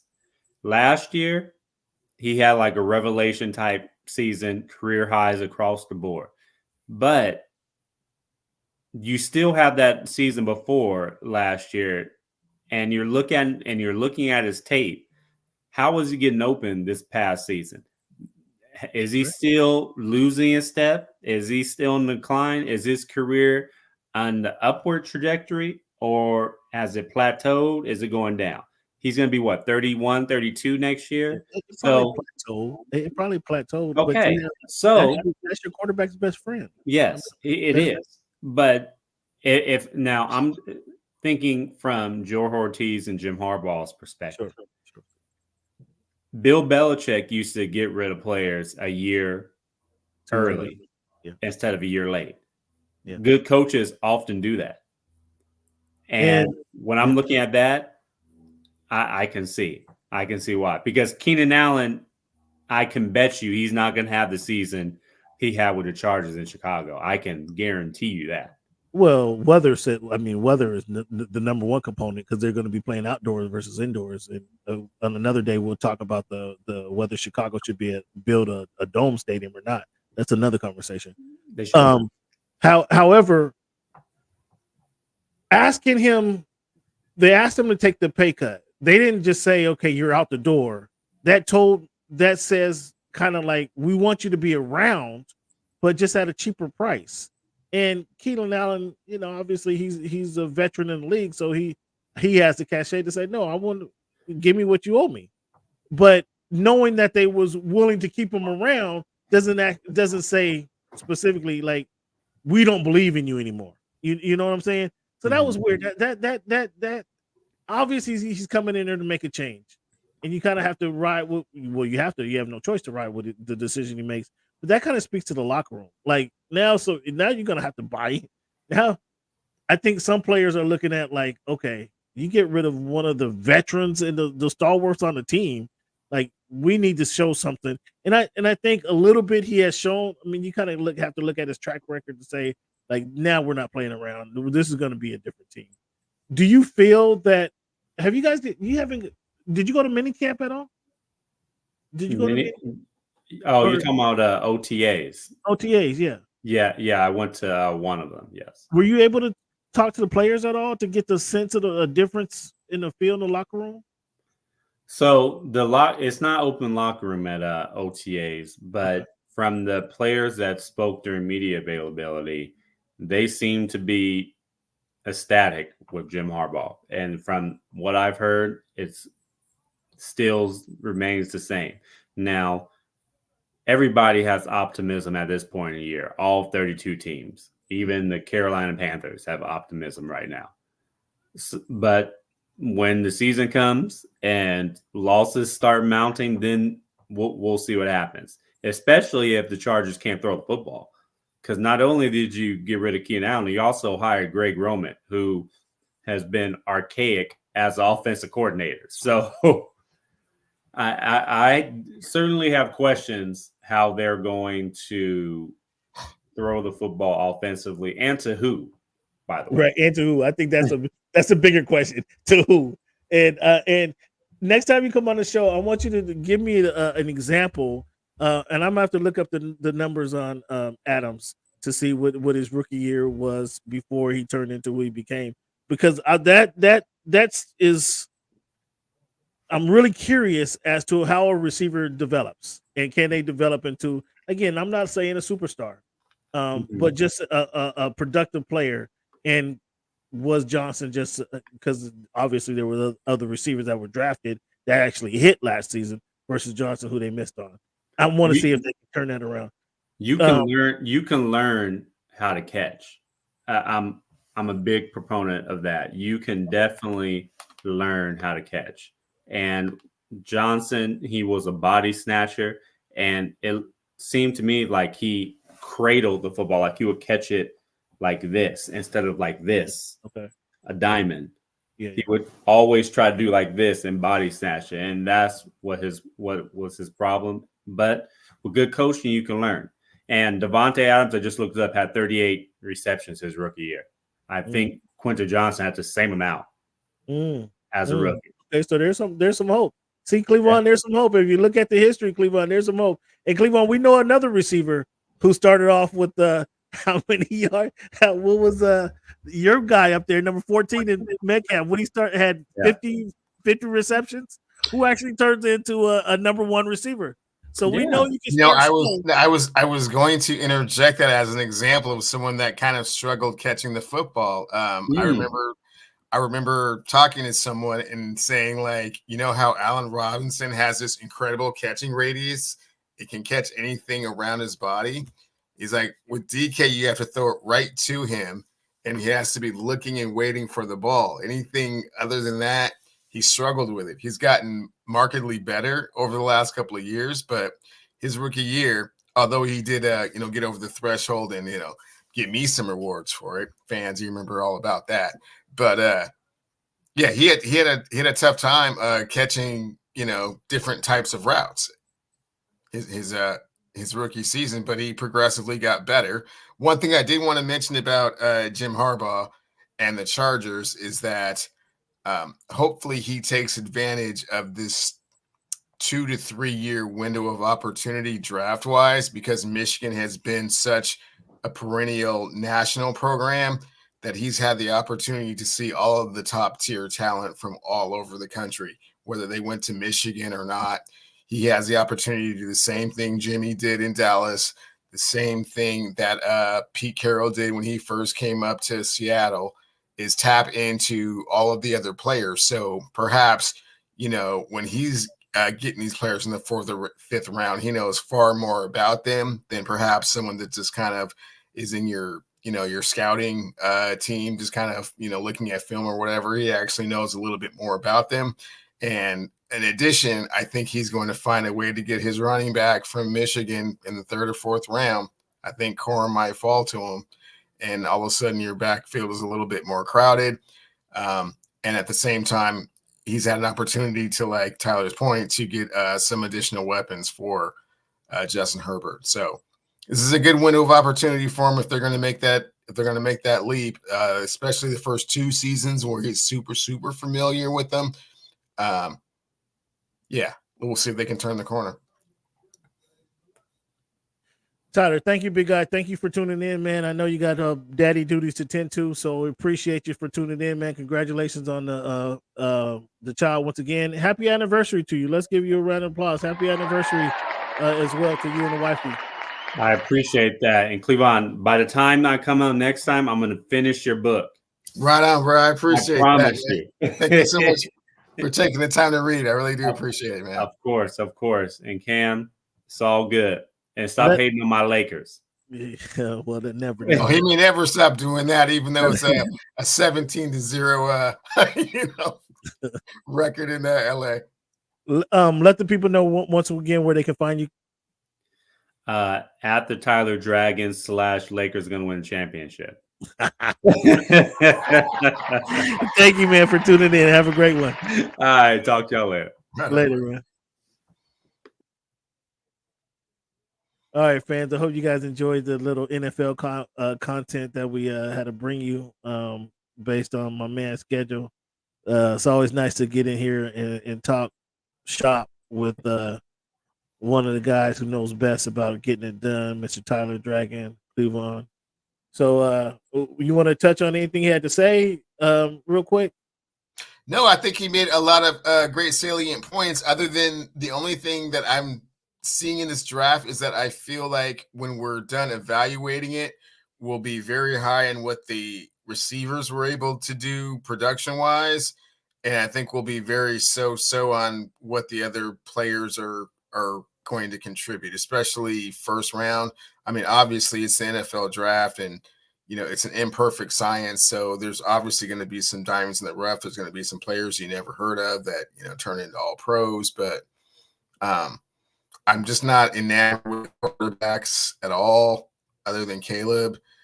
And he mentioned Dallas as an edge rusher, but I think it's just really, really thin at a lot of positions other than receiver and offensive tackle. Still no movement on Jaden Daniels, huh? No movement on Jaden. No, I went back through his stats, Cam. A lot of big numbers against really teams not very good. I mean, I know he's able to.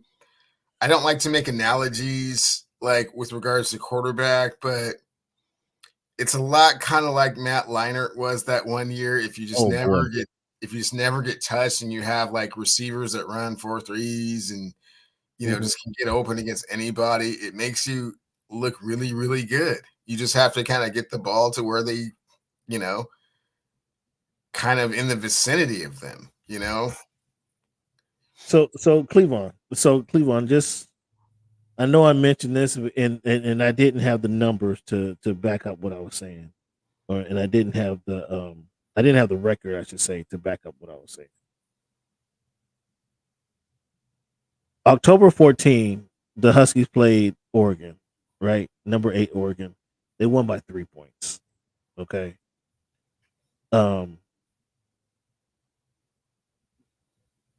Against Utah, number 13 Utah. Again, I think it was more so against Utah that began the downslide. They beat Utah by 7 points. Oregon State, I think, is the game that I was pointing at, where they beat the number 12 Oregon State by 2 points. And Penix didn't have a great game these games. They against Washington State. And Penix is a Heisman Trophy winner. This is where he was he leading the Heisman Trophy race going before they played Oregon State. They won that game by 2 points. Against Washington State, they won that game by 3 points. Sure, they won the game, but as a Heisman Trophy leader, these are games you should dominate, right? Like they did USC, 52-42. Now, I'm not going to blame them the 42 points because that was obviously the defense gave up the 42 points. Against Oregon, number 5 Oregon, they beat them by 3 points. So yeah, it's a win, but I remember specifically against Oregon and Oregon State, some of that was the offensive coordinator making dumb calls. I will grant you that. And then they went ahead, they beat Texas, and then lost to Michigan. But right in there, that Oregon State, Washington State, that's where he lost the Heisman Trophy. And he went into that like convincing leader of the Heisman Trophy. And that's my problem with Penix. That's what I wanted to point on with Penix. And we talked about that as it happened. So that's kind of my issue with Penix. And I was very surprised that he had Penix number 3. Although I'm with you, I'm not a big fan of Drake May. McCarthy just didn't have to do anything. And I heard something ridiculous today that I hate to even bring up, but McCarthy going number 5 to the Chargers would be preposterous. It would be absolutely stupid. But there was some talk that could happen. I think that was a bet. It was a bet, and betting where it was a 1,000-1 that he 2 months ago that he would have McCarthy would get drafted that early, and it dropped down to like a 60-1 that he would go to the Chargers at number 5. I still think that's preposterous because there's more needs they have, and they don't need a backup quarterback. If they made that move, that would signal what you're trading. You're a top 5 quarterback in the NFL. If they did that, so we'll see how things shake out. But I just wanted to look back at the why, and it's not that I'm down on Penix. Well, I guess I am down on Penix because those were games that if you were winning, you lost the Heisman because of those games. I don't know how else to say that. You were the Heisman favorite until those games against top 15 talent, which you should dominate if you're the Heisman Trophy, shouldn't you? If you're a Heisman Trophy candidate or leader, you should dominate those games, should you not? I mean, not enough style points for you. That's fine. I mean, but that's not really how you evaluate what they're going to do at the next level. So, I mean, that Oregon State game was horrible weather on the road. The Wazoo game is the Apple Cup. It's a rivalry game. If you read my book, you throw out all the records when it comes to rivalry games. The next 2 games, he beat Oregon and Texas. Lost to Michigan. Put up 400 on Texas. Where do you have him? So what's your doppelganger is what I want to say, but what is your I don't want to say what's my comp for who Penix kind of Jr. reminds me of? Yeah, what's your comp?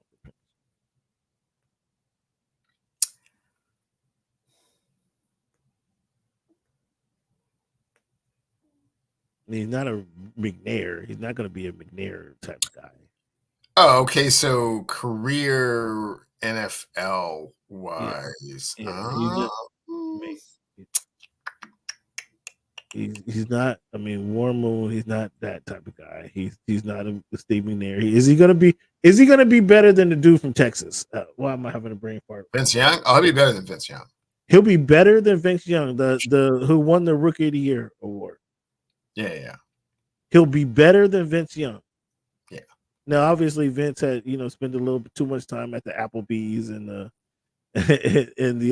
Outback Steakhouse. I think it was his favorite. He spent a little bit too much time there and kind of got the Sean Kemp ism. But he'll be better than Vince Young. Yeah. If you can keep him upright and you can give him weapons around him. Now, if you just expect him to carry you there, then wasn't that the same thing? Wasn't that the same thing I was talking about? A quarterback coming out of Alabama a few years ago. Yeah, and look what happened when you were able to keep him upright and gave him some weapons. You looked fantastic. About to make $250 million. I'm not. I should ask Tyler about that. All right, let's take a break, Cleveland. Let's take a break and let's finish up our NBA discussion, and then I got some more NFL talk for us to go. Let's take a little break right here, and we'll come back. We'll finish up the show.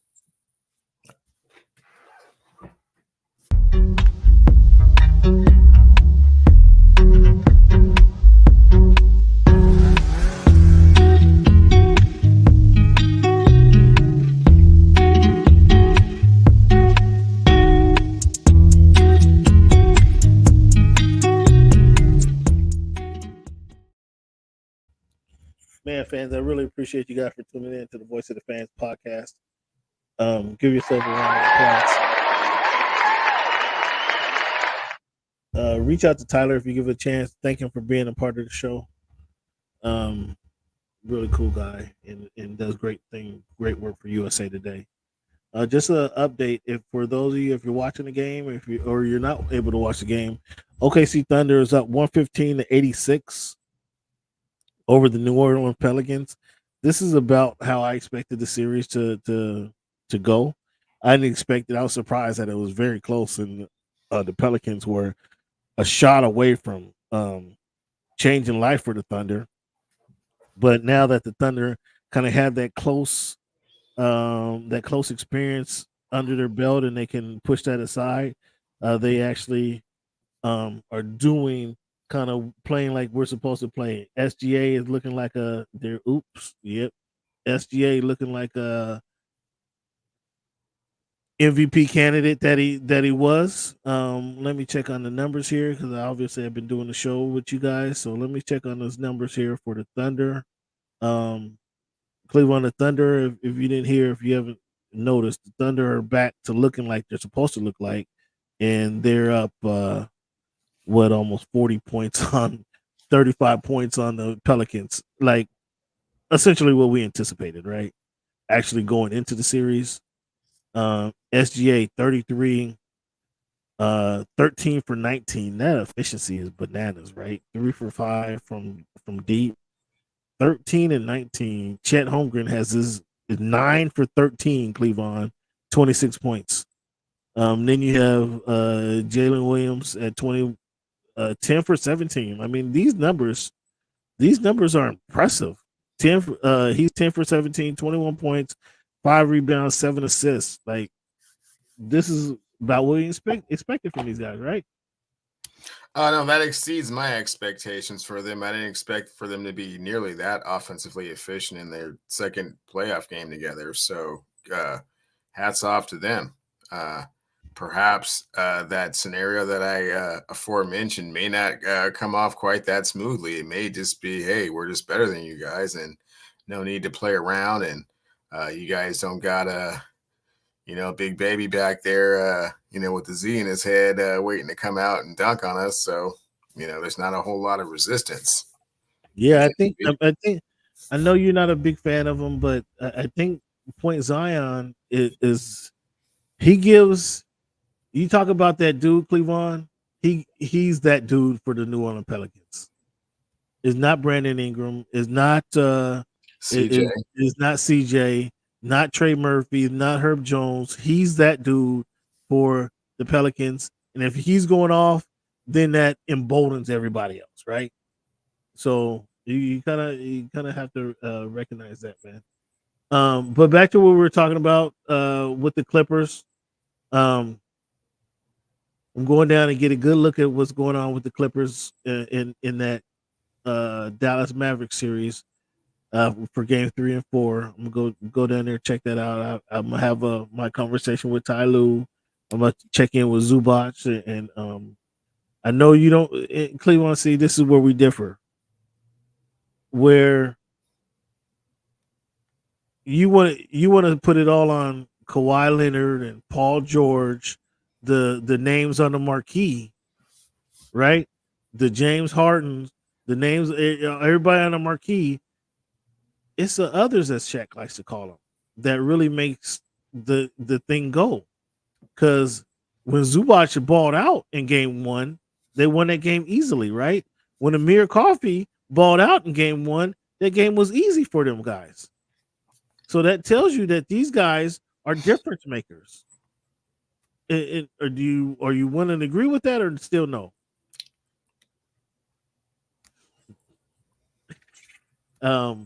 So again, I have better things to share with you about the series as it progresses on to game 3 and 4.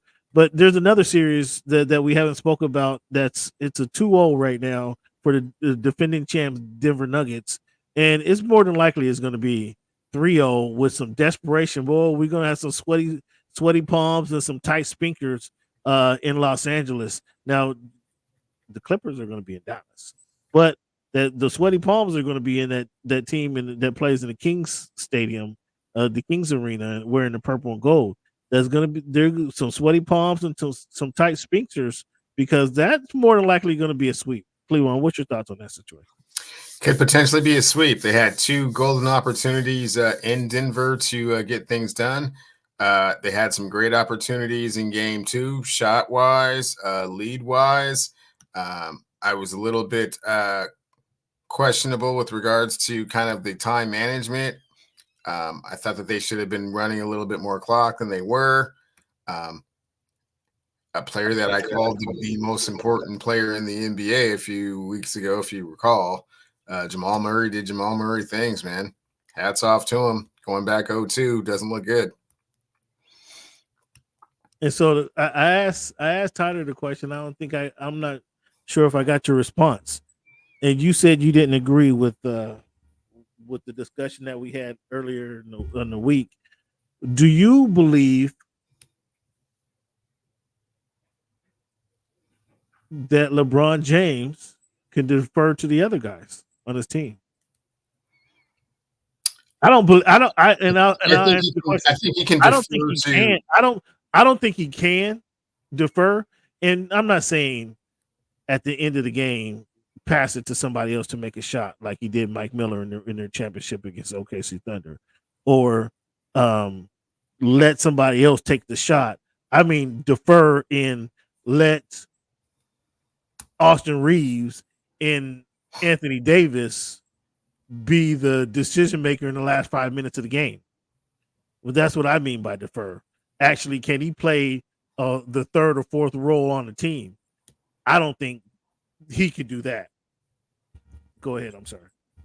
Yeah, I don't think talent-wise that he should feel comfortable deferring to anyone but Anthony Davis, and it depends on the circumstances of when he defers to Anthony Davis. I mean, there are certain times when, like Tyler was saying, and other people have been saying, Anthony Davis looks, absolutely unstoppable. And then there are times when he just falls into this weird, malaise where he's just out there, but it's not like he's demanding the ball. It's not like he's announcing his presence of authority. And so those are the times when LeBron has to kind of, take it back upon himself. But as far as, do you feel confident in, sometimes Austin Reeves situational, the point guard, not so much, Rui Hachimura, not so much. I mean, so where are you going with this? It's like, it has to be one of those 2 players. And, AD has to be in the right situation. He has to be in the right frame of mind, whereas LeBron is always in the right frame of mind. So why would you defer to anyone else? I guess you'd be deferring because can LeBron carry this team to? No, he was never supposed to be carrying them this much. They were supposed to have a lot of other parts that were contributing to it, and they just haven't contributed at the level they're supposed to. It's this it's this new NBA, right? Where you see it with so many teams. They'll swing it, and someone will have a wide open shot, but you really don't want that person taking the wide open shot. The only reason they're taking it is because it's wide open, and percentage-wise, it's a better play, but you're not comfortable with Bryant taking these shots. You're not comfortable with some of these, Spencer Dinwiddie. I mean, I know he's open and all, but I mean, it's like there's a reason he's open. Yeah, exactly. Okay, fair enough. I get your point, Cleveland. Now, fans, a little contentious week here this week. For those of you who are familiar with it, we have the website, voiceofthefans.org website is available for your viewing and reading pleasure. Okay. It houses all of our content from the podcast, and you can find it, get caught up to every podcast we've done from the last 2 years, I believe. It starts at 150, and we're almost 300, Cleveland. Almost 300, big guy. You can see that my YouTube page has a slew of videos. I need to add more, but it has a list of unique videos from my conversation with race car drivers, and they answer the question: are race car drivers athletes? I have that in there. I have my conversation with Daniel Cormier. I have that in there as well. So it's a lot of varied interviews I've done with some notable athletes as well. But the mainstay of the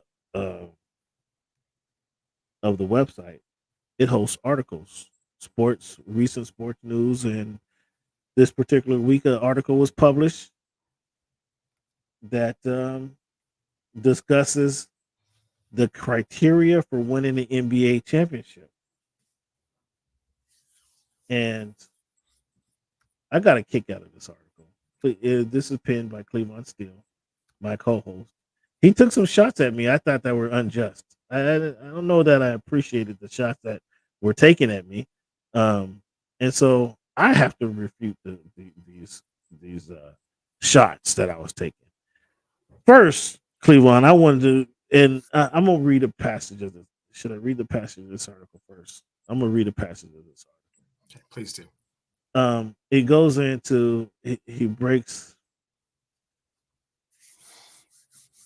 I don't even know where to start. Like I can't. I don't feel like I can read a passage without reading the whole thing. But it's about the regular season is over, and it becomes what happened in the regular season becomes inconsequential for several reasons. First off, there's several hypothetical scenarios created by the media to capture the attention of NBA fans.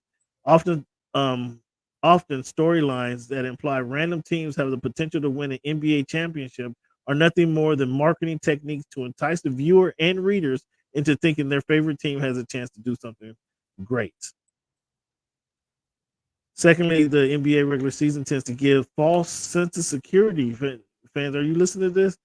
Winning games against defending champions in October or victories against sub 500 teams in April is not accurate barometer of a future playoff success. And then he goes into categorizing this NBA playoffs are often comprised of teams that have star players who fit into one of four categories. Cleveland,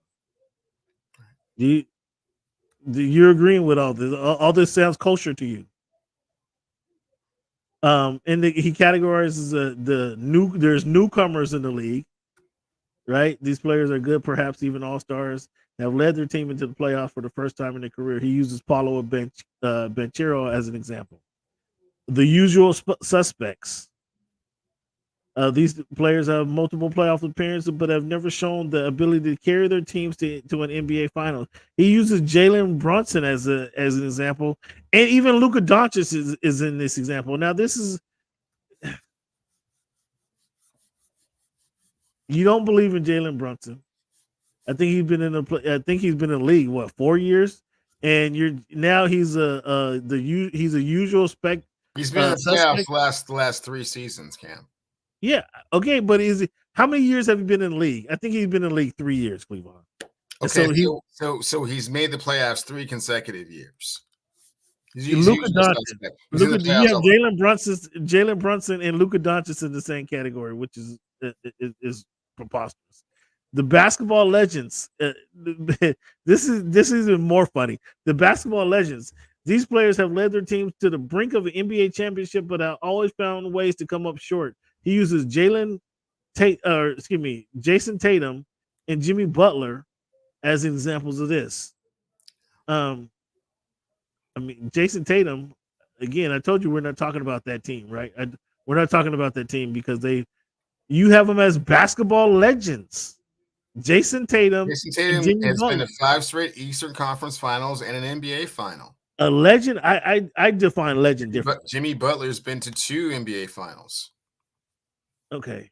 And then the basketball god. These are players who single-handedly put their team on their back to carry them to the promised land. These players hang banners, win MVPs, and are considered basketball royalty. In other words, that dude.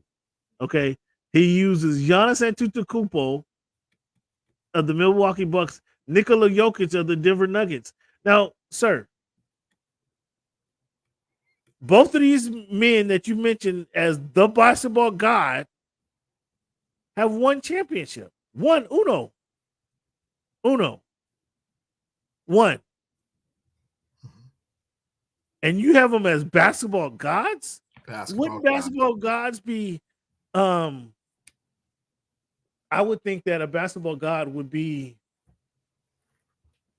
given respectfully to a guy like Dwayne Wade, who has multiple championships. He is a basketball god. He is a Multiple basketball god, but he's not a current example of a basketball god. He's not currently playing. But yes, you're starting to get the gist of the criteria. Yes, he is a basketball god. You use two guys who have won championship. Cleveland. Many can say that Giannis lucked up and won that one championship because something happened. Game I saw, he went for 50 and 14 and shot 16 for 18 from the free throw line. Something he's never done. Final game in that one game, the series is a 4-game series. So he put the team on his back and carried them to victory, almost single-handedly. 50 and 14. Okay, then he goes into establishing the criteria. So then he gives me. I mean, I'm in this interesting. Fans, you got to check out this article. Voice of the Fans, voiceofthefans.org. It's under sports news. This is the most recent article. You got to please do some homework this week. Read this article. Give us some feedback on what you think of this article. He breaks down. He doesn't want to go into stats. He says, I don't want to go into stats. But then he breaks down the champions, right? Saying 26 champions. Another way of saying this is that only 6 players. Now let's do it like this, fans. Over the last 35 years, 6 players, that being Michael Jordan, Kobe Bryant, Tim Duncan, Steph Curry, LeBron James, Hakeem Olajuwon, have won 80% of the championships, 26 of the championships. Now, another way of saying that is that the first and the second greatest shooting guard of all time, the greatest power forward of all time, the most versatile player of all time, on anybody's list, one of the top 5 point guards, and Hakeem Olajuwon. So not just some guys. So he goes on with this ironclad criterion for winning NBA championship. My condolences to the Boston Celtics, Cleveland Cavaliers, New York Knicks. I didn't say Boston Celtics. They're the first team mentioned. No. They are the very first team mentioned. My condolences to the Boston Celtics, Cleveland Cavaliers, New York Knicks, Indiana Pacers, Orlando Magic, Miami Heat, Philadelphia 76ers, Chicago Bulls, Atlanta Hawks, Oklahoma City Thunder, Minnesota Timberwolves, Dallas Mavericks, New Orleans Pelicans, and the Sacramento Kings. Your participation in the 2024 playoffs is an exercise in futility concerning winning an NBA champion, and you will not win an NBA championship this season. He goes on, fans. He goes on to say, I've been trying to educate our host, Mr. Cameron Buford, on the criteria for winning an NBA or to win an NBA championship. Yet Buford believes that such frivolous things as coaching, depth, hustle plays, defensive schemes, home court advantage are more critical than superstar dominance. And then he says he hopes this article serves as an educational tool, explaining this is not the case. Fans, here's my problem. Fans, I also go on to mention, not to cut you off, Cam, that all of those aforementioned teams, try to clean it up, except for the Detroit Pistons and the Toronto Raptors, have had a player on their team that has been the most valuable player. That's totally irrelevant. That's totally irrelevant. I'm not sure where that's relevant here. And that all of those teams that have won the championship Not had relevant. more than 75 greatest players on them. You left your Lakers. The Lakers were left off your list of potential winners winning the championship this season. Why? I didn't leave them off. You didn't include them. I just read. I read the article. Those are the teams that had no chance of winning it. My condolences to the Boston Celtics, if I put Cleveland Boston on there, Cavaliers, then New York Knicks, to Indiana JT, I Pacers. sincerely apologize because as a basketball legend, he has an opportunity to make that ascent to basketball god status. So far, he hasn't shown the propensity to do that, but he still has kind of an outside chance. Those other teams have no chance. I did not say the Lakers had no chance. They have the King on their team. Well, the King is 0-2. The King is 0 for 10. Okay, but he's a basketball god by definition.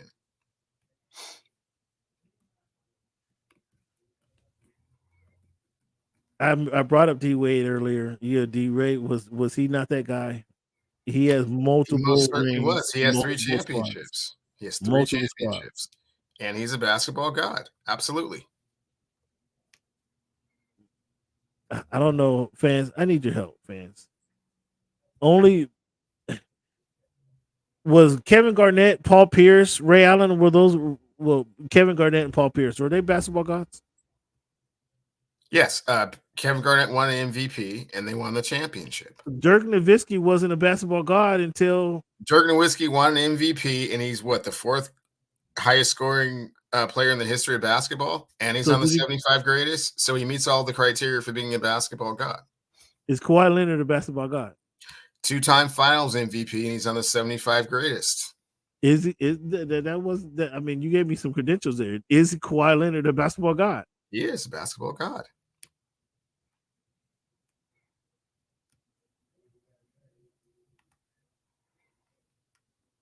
Man, does this make sense to you guys? That's what I want to know. Does this criteria make sense to you guys, or I'm the only one over here aghast? You're the only one still confused because there's nothing to be confused about. Every champion has the same criteria, less the 2004 Detroit Pistons. Every team has this characteristic. There's not one team that doesn't.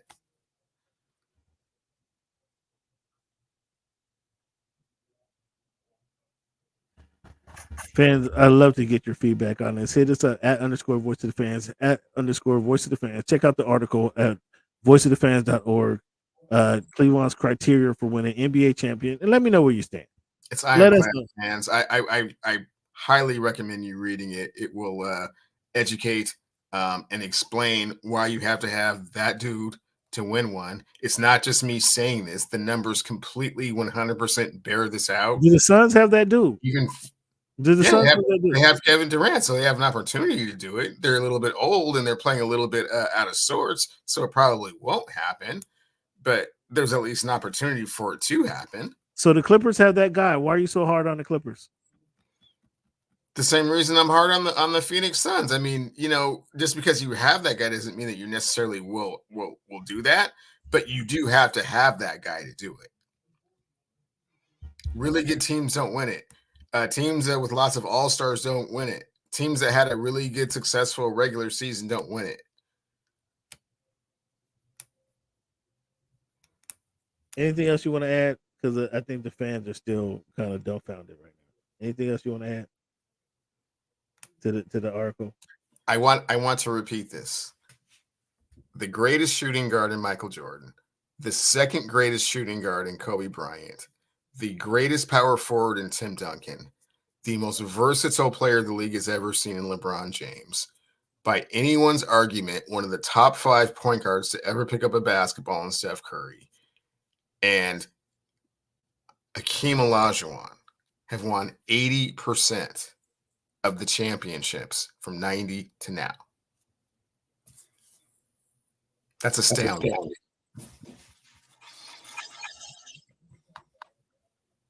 And moving right along, fans. Moving right along. You can find Cleveland. Where can they find your information? At Cleveland Wonder on Twitter, Cleveland still on Instagram, Cleveland Wonder on TikTok. I don't appreciate the shots being taken. All right, and we're going. I don't appreciate you always saying that there's other factors involved. I try to say no, you have to be that dude. You're like, no. I mean, you can go, pull up the whiteboard and draw some stuff up and have it happen. Talk about coaching. I mean, the first person you would mention would be Phil Jackson, right? With those 11 championships. 6 with Mike and Scotty, 3 with Shaq and Kobe, 2 with Kobe and Powell. And Pop. And who? And Greg Popovich. 5 with Tim Duncan. Is that a problem? So if no, you have, it's not. It's not. But I mean, if you're gonna tell me like it's just these but extra you hoes, say, it's like you no, say, you had the greatest power forward that's ever played basketball on your team.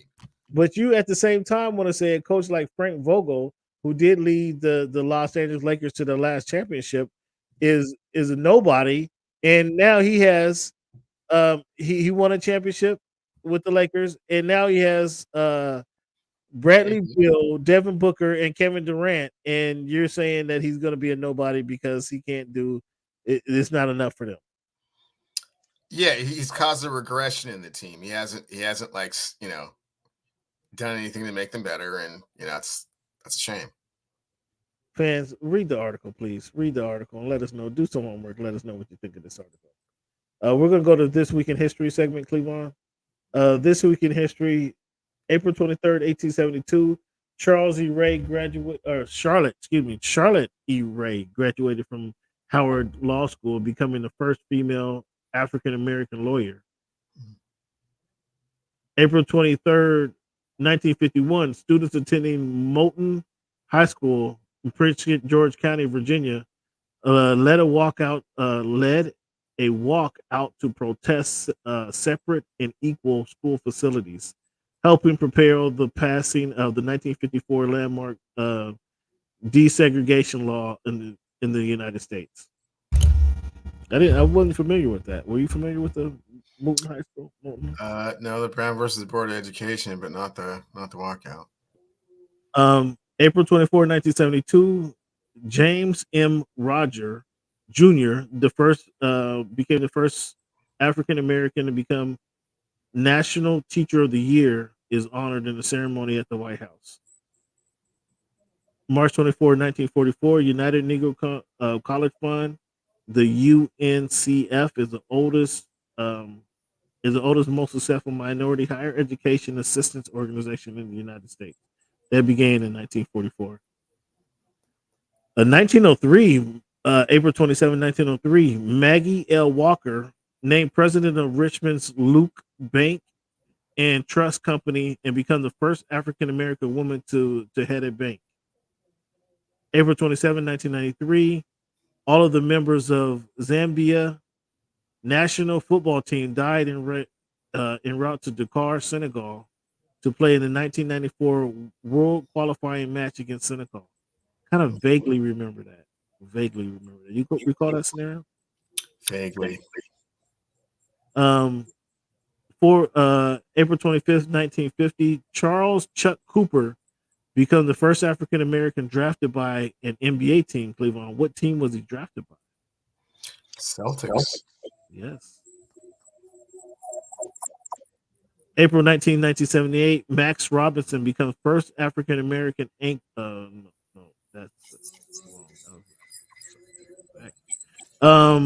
March 23rd, 2007, Barbara Hillary becomes the first African American female to reach the North Pole. And April 24, 1994, Cleveland, David Robinson scored 71 points to win the scoring title. Who did he beat out? Oh, he put that on your Clippers, Cam. No, I was like, who did he beat? What person did he beat? I like how you. Oh, he beat Shaquille O'Neal to win that. All right, Cleveland. Some interesting talk. Things that went on this week that we're going to touch on. Bill Belichick, Cleveland, agrees to join the Manning Cast this season. Will Bill Belichick get you to tune in to the Manning Cast? No. That sounds even more disjointed than it already is. I mean, Bill is not like a warm personality to begin with, and it's not like Peyton and Eli are like professional broadcasters. Yeah, that sounds very convoluted. A lot of people are tripping over themselves. So no. Your hate. Still gonna watch Buck and Aikman. Your hate is ridiculous. Cleveland, Reggie Bush is going to get his Heisman Trophy back. What's your thoughts on this situation? The NCAA said now that we've seen an error of our ways and going to award Reggie Bush his Heisman Trophy back. What's your thoughts on this? I've never understood why he wanted it back. He admitted that they paid his parents $3,000 a month and housed them for free for 3 years. That's completely illegal. Okay. And during the time that they did that, he just happened to be so good that they won the Heisman, but you can't really do that. I mean, it's an improper benefit. So what's your thoughts on this? That he should. I think fighting for it. I think there's two things happening. I think they caved to public pressure, and two, they've seen that the way the landscape of college football has changed, that perhaps they should have allowed for that, and that wasn't that big of a concession, but it was still a concession. I mean, it was ridiculous at the time.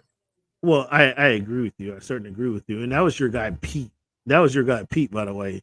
That was the University of Southern California doing that. Was your guy Pete. The only reason they found out, Cameron, is because he backed out of his agreement with the agent. That he was like, he told the agent he was going to sign with him after all of this, and then at the last second he said, "Nah, psych, just playing." And the agent was like, "Oh, no."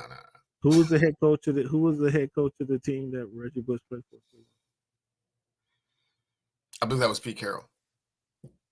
So, like I said, that was your guy Pete, acting like he knew nothing about the scenario. I'm not sure he did. Of course you don't. Of course you don't. And it just so happens that he left in proper timing to go to Seattle.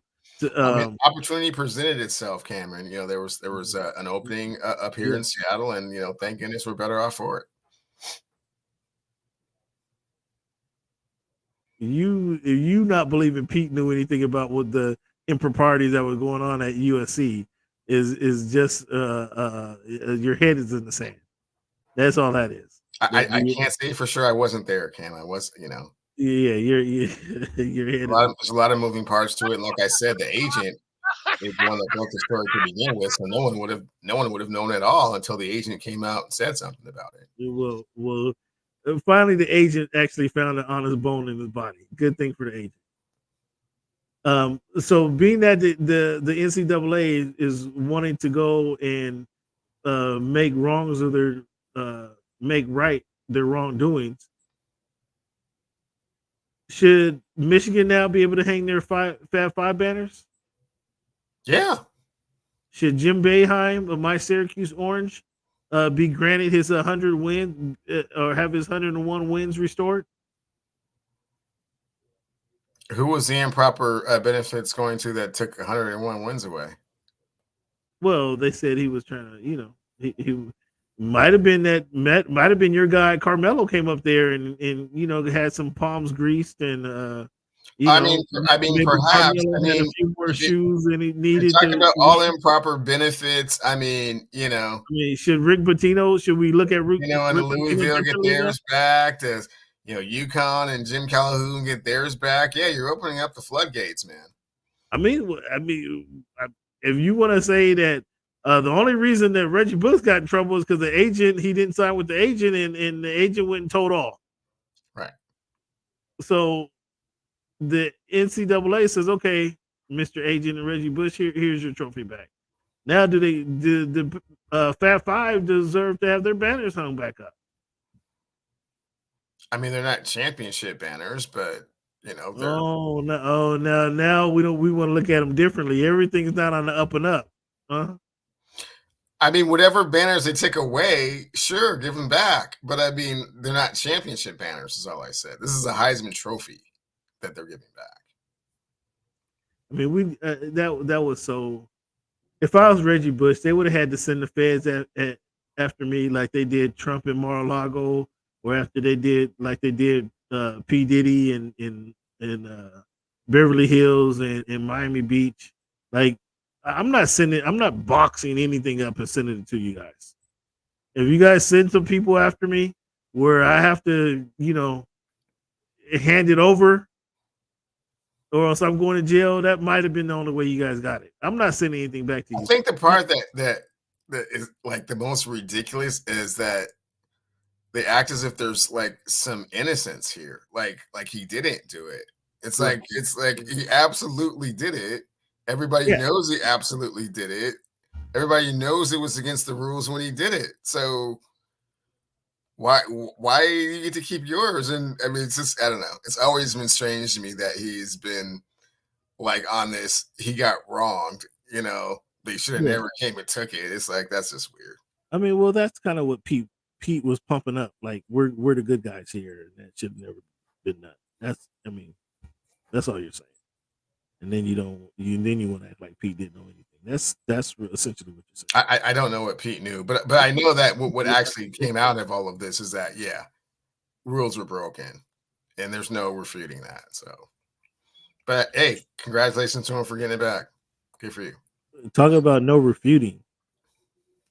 There was no refuting the whooping that Ryan Garcia put on Devin Haney. Ooh. Cam, I watched every minute of that fight. Did you?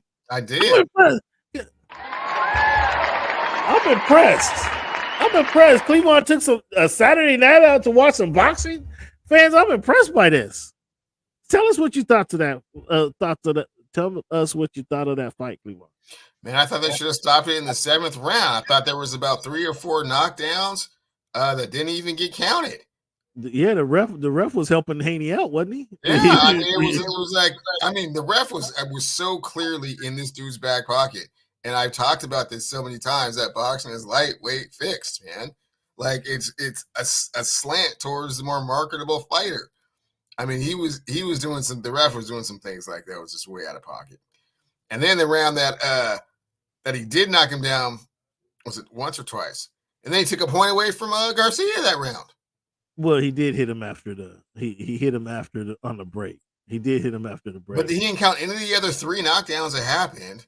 He gave Haney time to recover after every single one. It was just crazy. To your point, he didn't never take a point away from Haney for hugging and holding him. He took away the point from Garcia.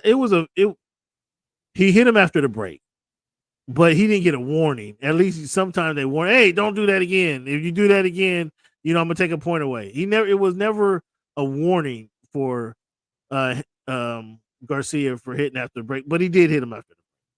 That referee was doing everything in his power to have Haney win that fight. Yeah, he was helping Haney out big time. Should there be a rematch, Cleveland? Like one of the reasons we haven't seen a rematch of the Crawford Spence fight is because it was so dominant. Well, I mean, how is this any different? I mean, this was awfully dominant, man. It was very dominant. Beat him from pillar to post, man. Like I said, there's like 3 knockdowns that didn't even count. What's the point of running that back? Because Garcia didn't make the weight. Because you like Devin Haney. That's one of the reasons. It doesn't have anything with my like for getting like or dislike for Devin Haney. Garcia did not make the weight. And stupidly, Garcia bet the day before the weigh-in that he bet $500,000 for every pound that he would be over. Ridiculously. And so that cost him, even before they walked into the ring, that cost him $1.5 million because he bet 500 pounds. He bet $500,000. What does that have to do with there being a rematch, and why would that be competitive? He beat the snot piss out of Devin Haney. But he didn't. Had he made weight, he'd be the champion today. Okay. He didn't make weight, and so he's not the champion. He didn't earn the belts. So he's kind of quasi the people's champion, if you will, because now, I mean, we can't unsee the whooping that he put on him, right? No. We can't unsee that. But he doesn't have the belts because he didn't make weight. So should there be a rematch where he actually comes in at weight? And I don't want to say a fair fight is not with the term I want to use, but a legit fight because now he actually made weight. Nah, man, we don't need to see that again. Wow. Let Haney flounder out there with all his belts, and everybody knows that at any time he can get his ass whooped. Wow. Let him. Wow. One thing I found very surprising is how after the fight, Haney said he slept on his left hand. Haney, dog. During the whole lead up to the fight, that's what you've been saying, that he only has one punch. He only has one weapon. And you sleep on the one weapon that you admit he has?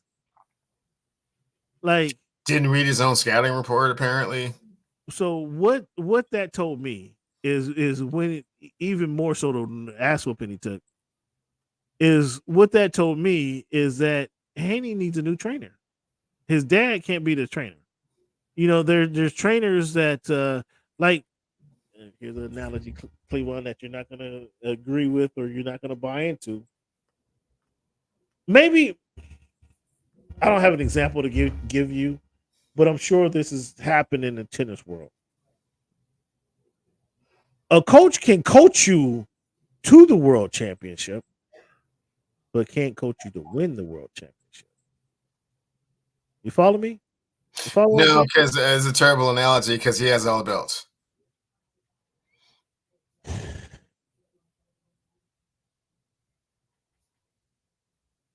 So a new coach is not going to make a difference. I mean, because how is it going to make him any better? He's already what? How many belts he had? You kept telling me leading up to the fight how many belts he had and how Garcia had talked himself into the fight. He didn't really deserve to be there, et cetera, et cetera, et cetera. I said it multiple times. Seven knockdowns later, not so much. Wow. You don't even want to see the rematch. You don't think, where does Haney go from here? You just say Haney just keep floundering around. There'll be a contender that wants some belts. He'll easily win that fight, and then he'll easily win his next fight. And then maybe there'll be someone around, that's a contender, and he won't win that fight. Pretender. If you call him pretender, wow. Pretender like Errol Spence. Pretender. Whoa. Well, Cleveland is doing.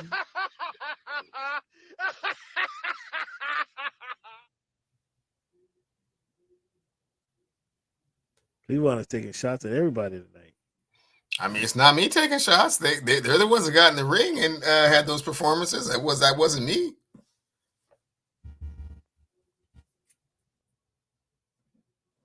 So you don't want to see the rematch?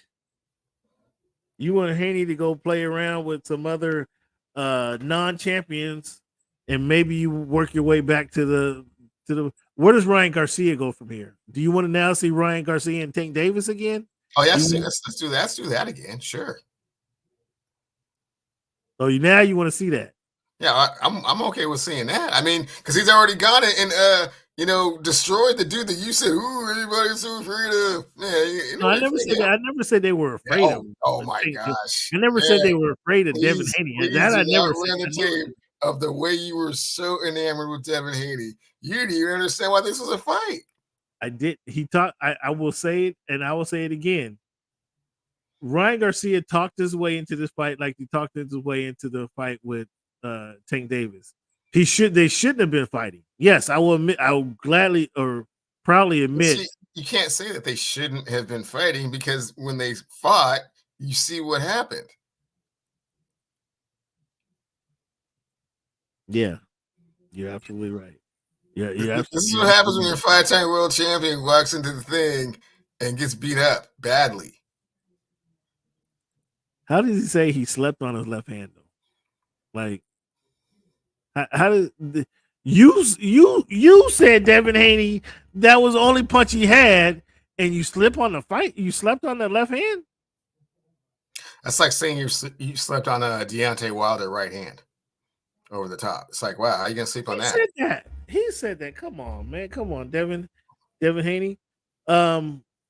So May 4th, in 2 weeks, we have Canelo Alvarez fighting Jaime Munguia on Cinco de Mayo weekend in Las Vegas. Are you tuning in to see Jaime Munguia versus Canelo Alvarez? I might miss that one. Yeah, I I never mean, heard. I'm surprised you tuned in for Ryan Garcia versus Devin Haney. I'm surprised you tuned in. Who got you to tune in? Wifey got you to tune into the fight? No, I just happened to be at a place that happened to have the event on. I was like, oh, okay.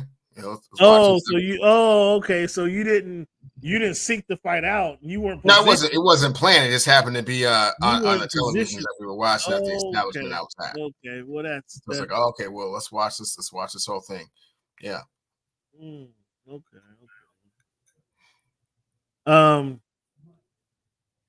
Cleveland. Well, Caitlin Clark. Did you hear about Caitlin Clark? Caitlin Clark signing a new deal with Nike. Yeah. 8 years, $28 million. I mean, it sounds kind of light, but this is the first signature shoe.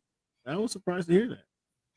Doesn't Sabrina Ionescu have a signature shoe? I thought it would. Nike would have had a signature shoe for a female by now. Like Sue Bird, your Tarasi up in Yukon didn't have a signature shoe. I could have swore Sabrina Ionescu had one, but Okay, I mean, probably not as lucrative of a contract or a shoe contract as this one, which obviously it is. Yeah, she's capitalizing on her popularity, striking while the iron is hot. Yeah, I guess so. Cleveland, give me your thoughts, man, on these rap beefs. We had obviously Drake went at Kendrick twice now. Drake uses now. The first time he went at him, we had the J. Cole situation, who bowed out of the beef with Kendrick. Drake goes at Kendrick, and then the second time he uses Pac and Snoop AI to go at Kendrick. We have Rick Ross going at Drake. We have Quavo versus Chris Brown. They going at each other. Cleveland, what's going on with these rap beefs, man? I tell you what. Of all those things you just aforementioned, man, Chris Brown, my goodness, shut it down. So cold-blooded. Yeah, did you hear Quavo? I was not expecting that from him. And what I got from him was, elevated his status. Wow, way up there. Leave him alone. Leave him alone. My goodness. He might have ruined that man's career permanently. There was some animosity in there too. It wasn't just wasn't beef on wax. There sounded like there was something personal going in there. I didn't know Chris had it in him, and man, he let it all out. That dude spoke that bear. He sure did. He sure did. Yeah. He opened up a can. He definitely opened a can. Like I said, they sound like there was something personal in there. It was way past what those other cats were doing. I'm just saying, way past that. That was interesting. That was interesting. I mean, is this a revival of hip hop? Is this a revival of rap? I mean, it's hip hop is laid somewhat dormant with a few people kind of hovering around the top, and everyone else kind of just trying to get some popularity, some likes, and some streaming. But the top dogs are kind of coming out and trying to do a little bit, But I think it's mostly posturing, except for the Chris Brown thing. The rest of those guys are kind of like, already, I don't want to say above it and just kind of doing it to do it, but none of that seems overly personal to me, not nearly as much as the Chris Brown thing. Okay, Cleveland. It's time. The first time all season long. We're April 24th, so we're nearly a month into the season. In Cleveland, your Seattle. Let me confirm this again before I mention this. Oh well, it may have been premature. They were not winning the last I looked up. They're 12-12. They're at 500. So I'm gonna give them the nod because this is the first time they're 6-4 of their last 10 games. They're right at 500. Cleveland, they're one game behind Texas in the West.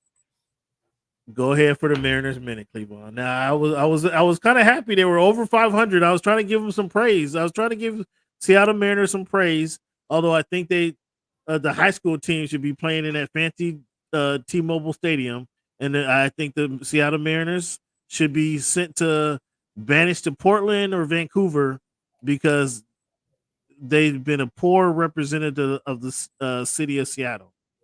Cleveland, there's a few of you guys who think otherwise.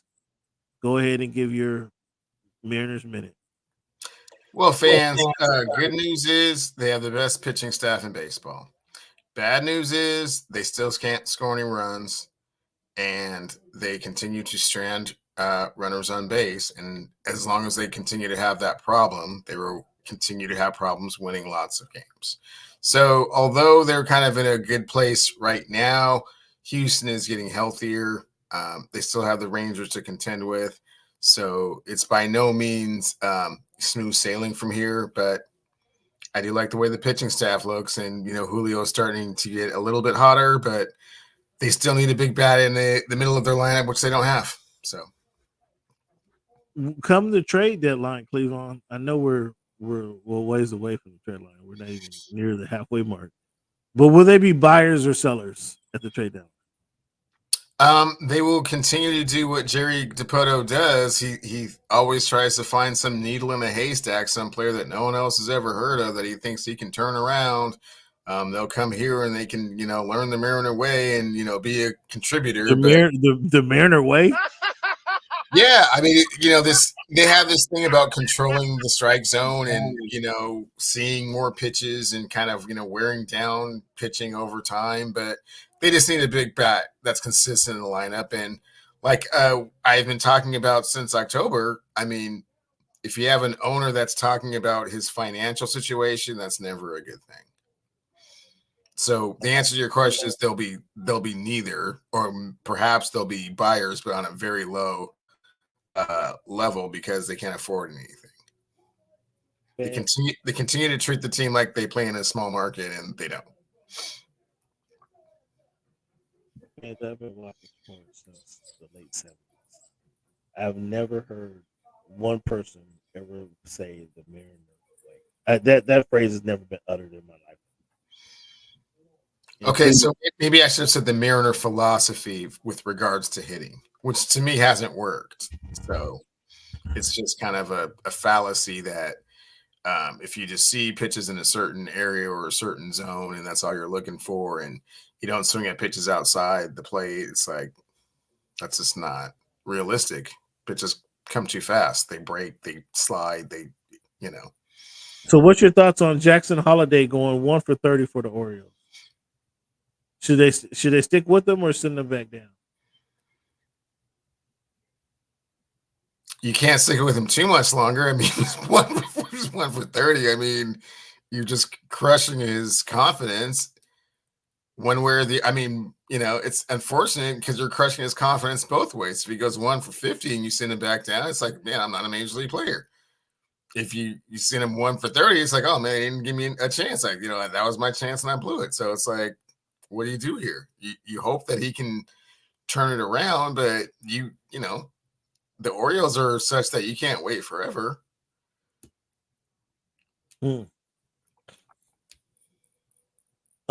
Anything else intriguing about the baseball season for you thus far? The Oakland A's have not been as bad as we were previously led to believe they would be. They're treading water. Well, because the White Sox has taken that mantle, haven't they? They have not been good, no. And I mean, do you get the A's? Were they a bad team, or were they just kind of playing in a badly run team? The players, right? Both. They don't have any talent because they keep trading their talent because they don't want to spend any money, and that talent is has been. I don't want to say that talent's been mediocre, and so they just banded together because they've been going through so much stuff, as a team, playing in minor league, stadiums and Sacramento and, the laughing stock of the league, so to speak. And then, it's very much an us against the world mentality, I'm sure. Right. Well, that mentality kind of pulls the guys together and kind of force them to become a unit, right? I would think so. Barnstorming. Yeah, but I think they're definitely overachieving with regards to all of this, though. Okay. Fair enough. Yeah, the White Sox. I mean, yeah. Cleveland. Want to thank you, fans, for tuning into the Voice of the Fans podcast. Let's give our man Tyler Dragon a thumbs up again. Give him a round of applause for tuning in. Make sure you guys check out USA Today. Check out USA Today for you can find Tyler Dragon's work, NFL reporter. Give you some good content on USA Today. But that's Mr. Tyler Dragon. You can find his contact information there as well. Fans, I would also encourage you to check out the article, voiceofthefans.org. Please do some homework and read the article and let us know what you think. Let us know point out any of the flaws in what was written in that article. Thanks, Booth. Yeah, thank you for tuning in, big guy. Give yourself a round of applause. And also Barry for tuning in as well. Thank you guys for tuning Appreciate in. That, Dan. Listening in. Check out the article, voiceofthefans.org. Under sports news, you'll be able to see the article, Cleveland's criteria for winning an NBA championship. Let us know if you agree with that or not. We will leave the show as we do Cleveland each and every week with a quote. Here's a quote that I have for this week. All that we are is a result of what we have thought. Cleveland. One more time for the people in the back. All that we are is a result of what we have thought. And that's Buddha. So if you could see it, like my man Deontay Wilder said earlier, if you could see it, you can become it. If you think it, it can happen. Fans, it's up to you to make some changes, make the changes that you see fit. It's up for you to go off trace after your dreams. All that we are is a result of what we have thought.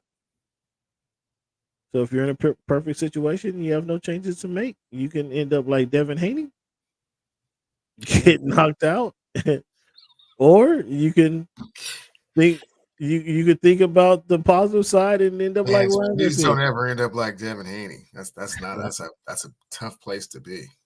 Man, and I for sure I was 100%. I didn't even consider going to the fight in Brooklyn, New York. I didn't even I did consider it.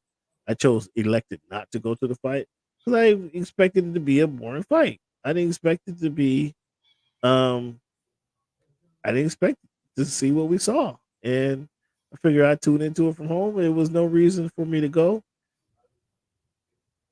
But Ryan Garcia, I mean, he might draw me out next time. Depending on who he's fighting, it might be worth a plane ride.